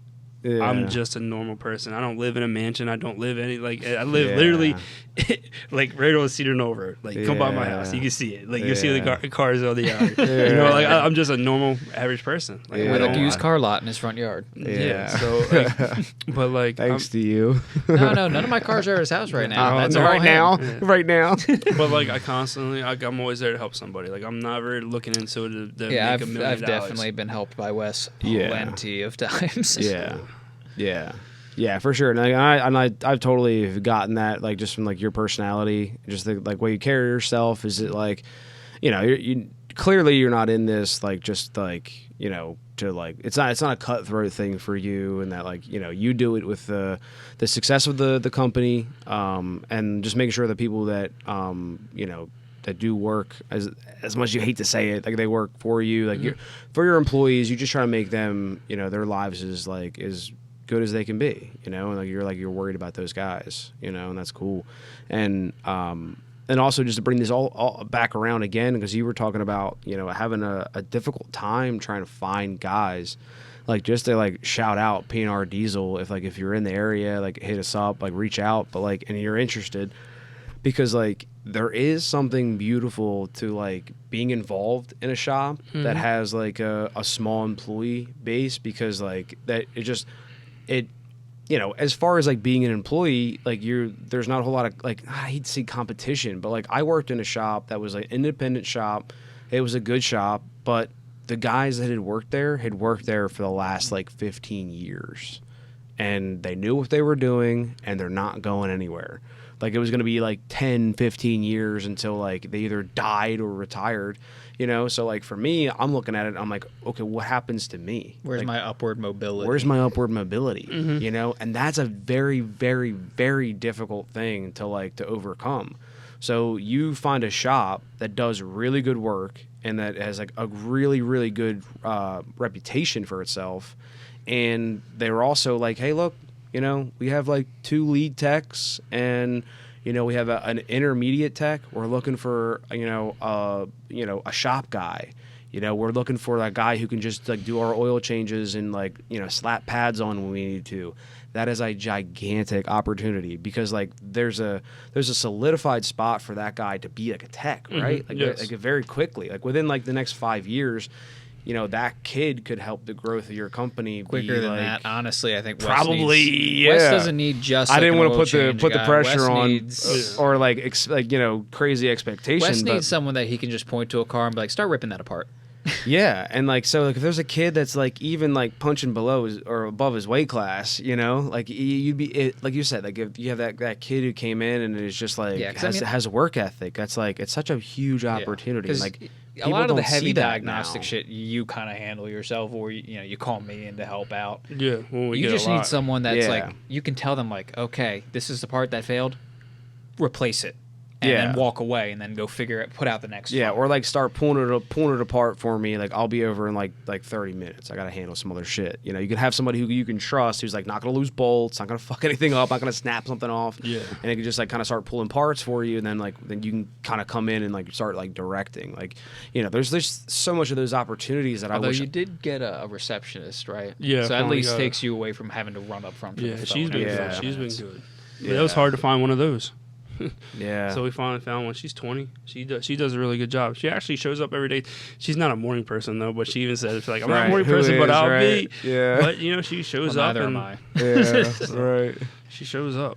So that's the big thing. She shows up. Yeah. No, then that's cool, man. And that's all. Like when you were talking about that was the only that was the biggest thing that resonated for me, because when I was in that company that I was talking about, I just wanted that opportunity, you know? And like if I was doing brakes, you know, in that shop, like by chance, like the other guys were giving me shit, you know, because I'm taking food out of their mouths. Like they're pissed off because like they're the flat rate guys, and like why is the lube guy changing brakes? You know, it's like because he makes less money.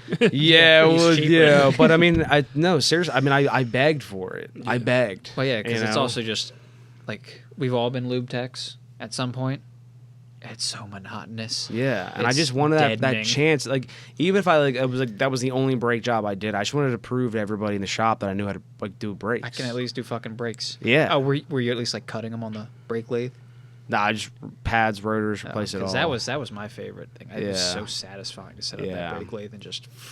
Yeah, it is satisfying. Yeah, even at the shop, like I have a nice waiting room. You've been in there and stuff like that. And it's a Yeah. big waiting room for it's beautiful, bro. but no one waits. Yeah. I literally have no waiters. Yeah, like, I literally a godsend. Yeah, but I wouldn't mind that though, because I have a TV in there. Like I have the 100 alignment machines. I invested. I have the R1234YF machine. I have all that stuff. Like, Yeah, I have everything that anywhere like dealerships would have. Is your 1234 YF machine like dog fucking slow compared to the old R134 machines? No. Okay, then that was just Kia.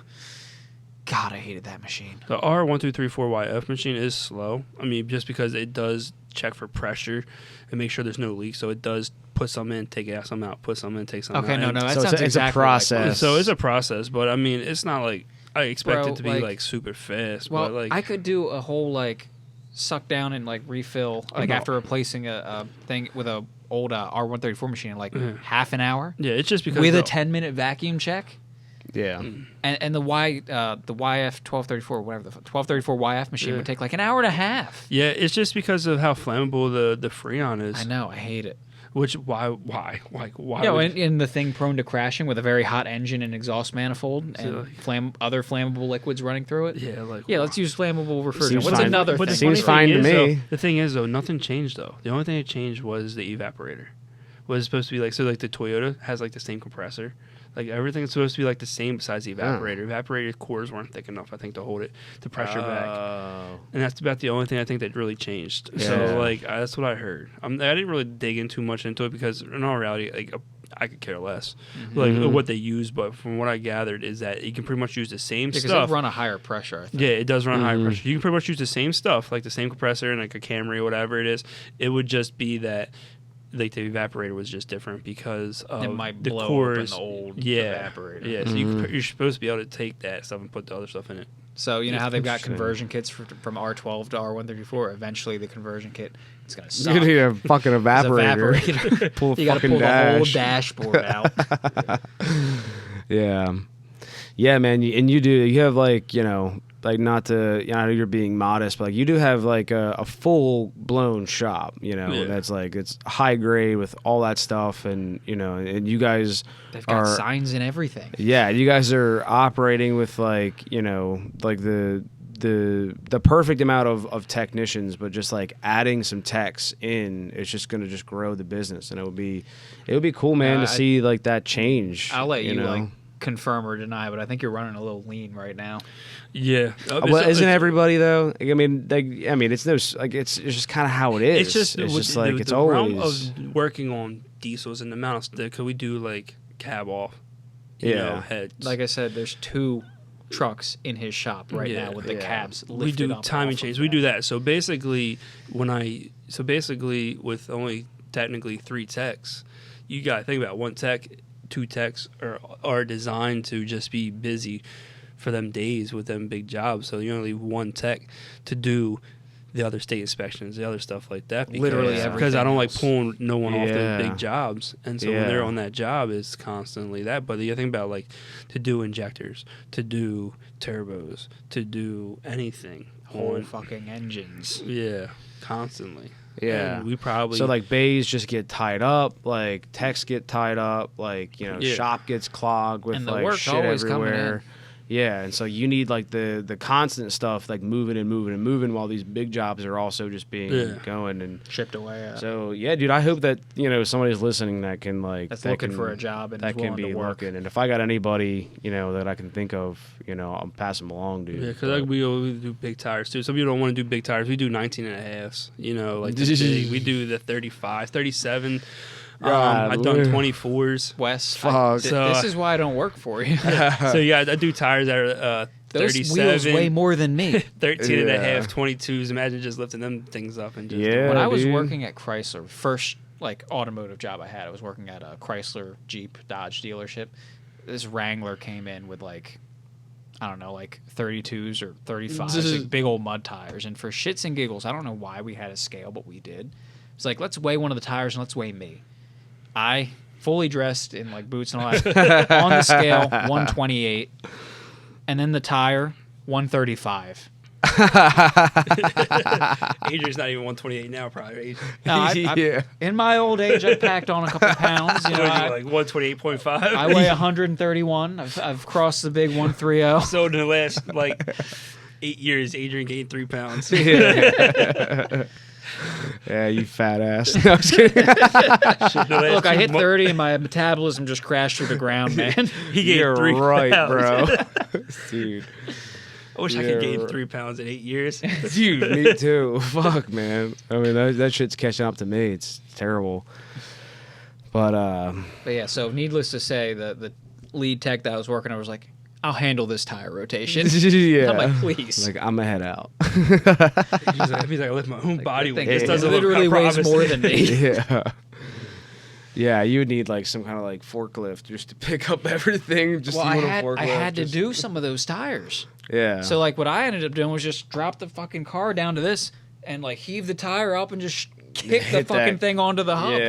Yeah, and on the ground. I'm like, I'm not picking this up. It literally weighs more than me. So when I worked at Toyota, they had like the whole, like this is like the Newark Toyota, so they had the whole TRD section. Like they were doing everything from like putting the turbo kits on the FRSs to like the lift kits on the TRD Tundras. So they would always come back for fucking oil changes and like tire rotations. We would do the same thing. We would put the trucks really low, and then like just to where like the tire was just off the ground, pull it off and just let it like just come off and sit. And then when we went to go put them back on, we would kind of roll them up there, and then we would roll them like kind of close, right? And then like you just like tip the tire over, and then like get your pry bar underneath, and pick it up. And then just slide and then get like the whole tire to just like kind of teeter on that pry bar, and then you can just slide the pry bar against like the concrete floor, and then like that's like that perfect width to just like kind of get it on and get a lug nut on, and that was the gig, because we're like, dude, it's the same thing. We're like, dude, we're not fucking touching those. Like, no way, dude. I'm not gonna blow my fucking back out for some guy with a fucking lifted truck. Yeah. No. Yeah, some dude with a fucking frappe in the fucking waiting room. Fuck that guy. Fucking TRD special. Fuck out of here. Have you seen the tiny the widow ladder for the TRD Quo? Have you seen the Forerunners and shit? No. Yeah. It's literally a tiny magnetic ladder. It's a widow ladder for your TRD It's a widow ladder. Because like people do overlanding and shit. They bolt the ladder to the side of their TRD so they can climb up it. What is wrong with this keyboard? Yeah, keyboard's not great. If you made it this far to the podcast, please donate to the GoFundMe. No, I'm kidding. Got a whittle ladder for the TRD Quo. That's a lot of little ladders, though. Wow. Or whittle ladders, I should say. Yeah, we got the but whittle yeah, ladder. the regular and then the little. But yeah, great. they're just like magnetic, and they just stick to the side, and it's just a big troll. But like, can you do a video? Because I think it's that one. It's like the little waddle. It's yeah.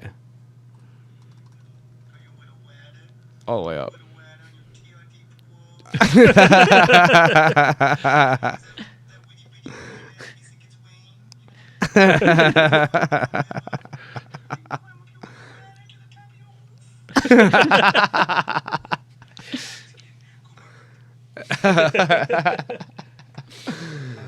Yeah.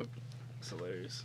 Yeah, so somebody else came up with that great idea to put There's this. the one that I've seen. There's the widow ladder. And so it's like, what is it, like 4 inches? Yeah. It's so tiny. Like, I kind of want to buy a couple and just stick them to people's cars. Yeah.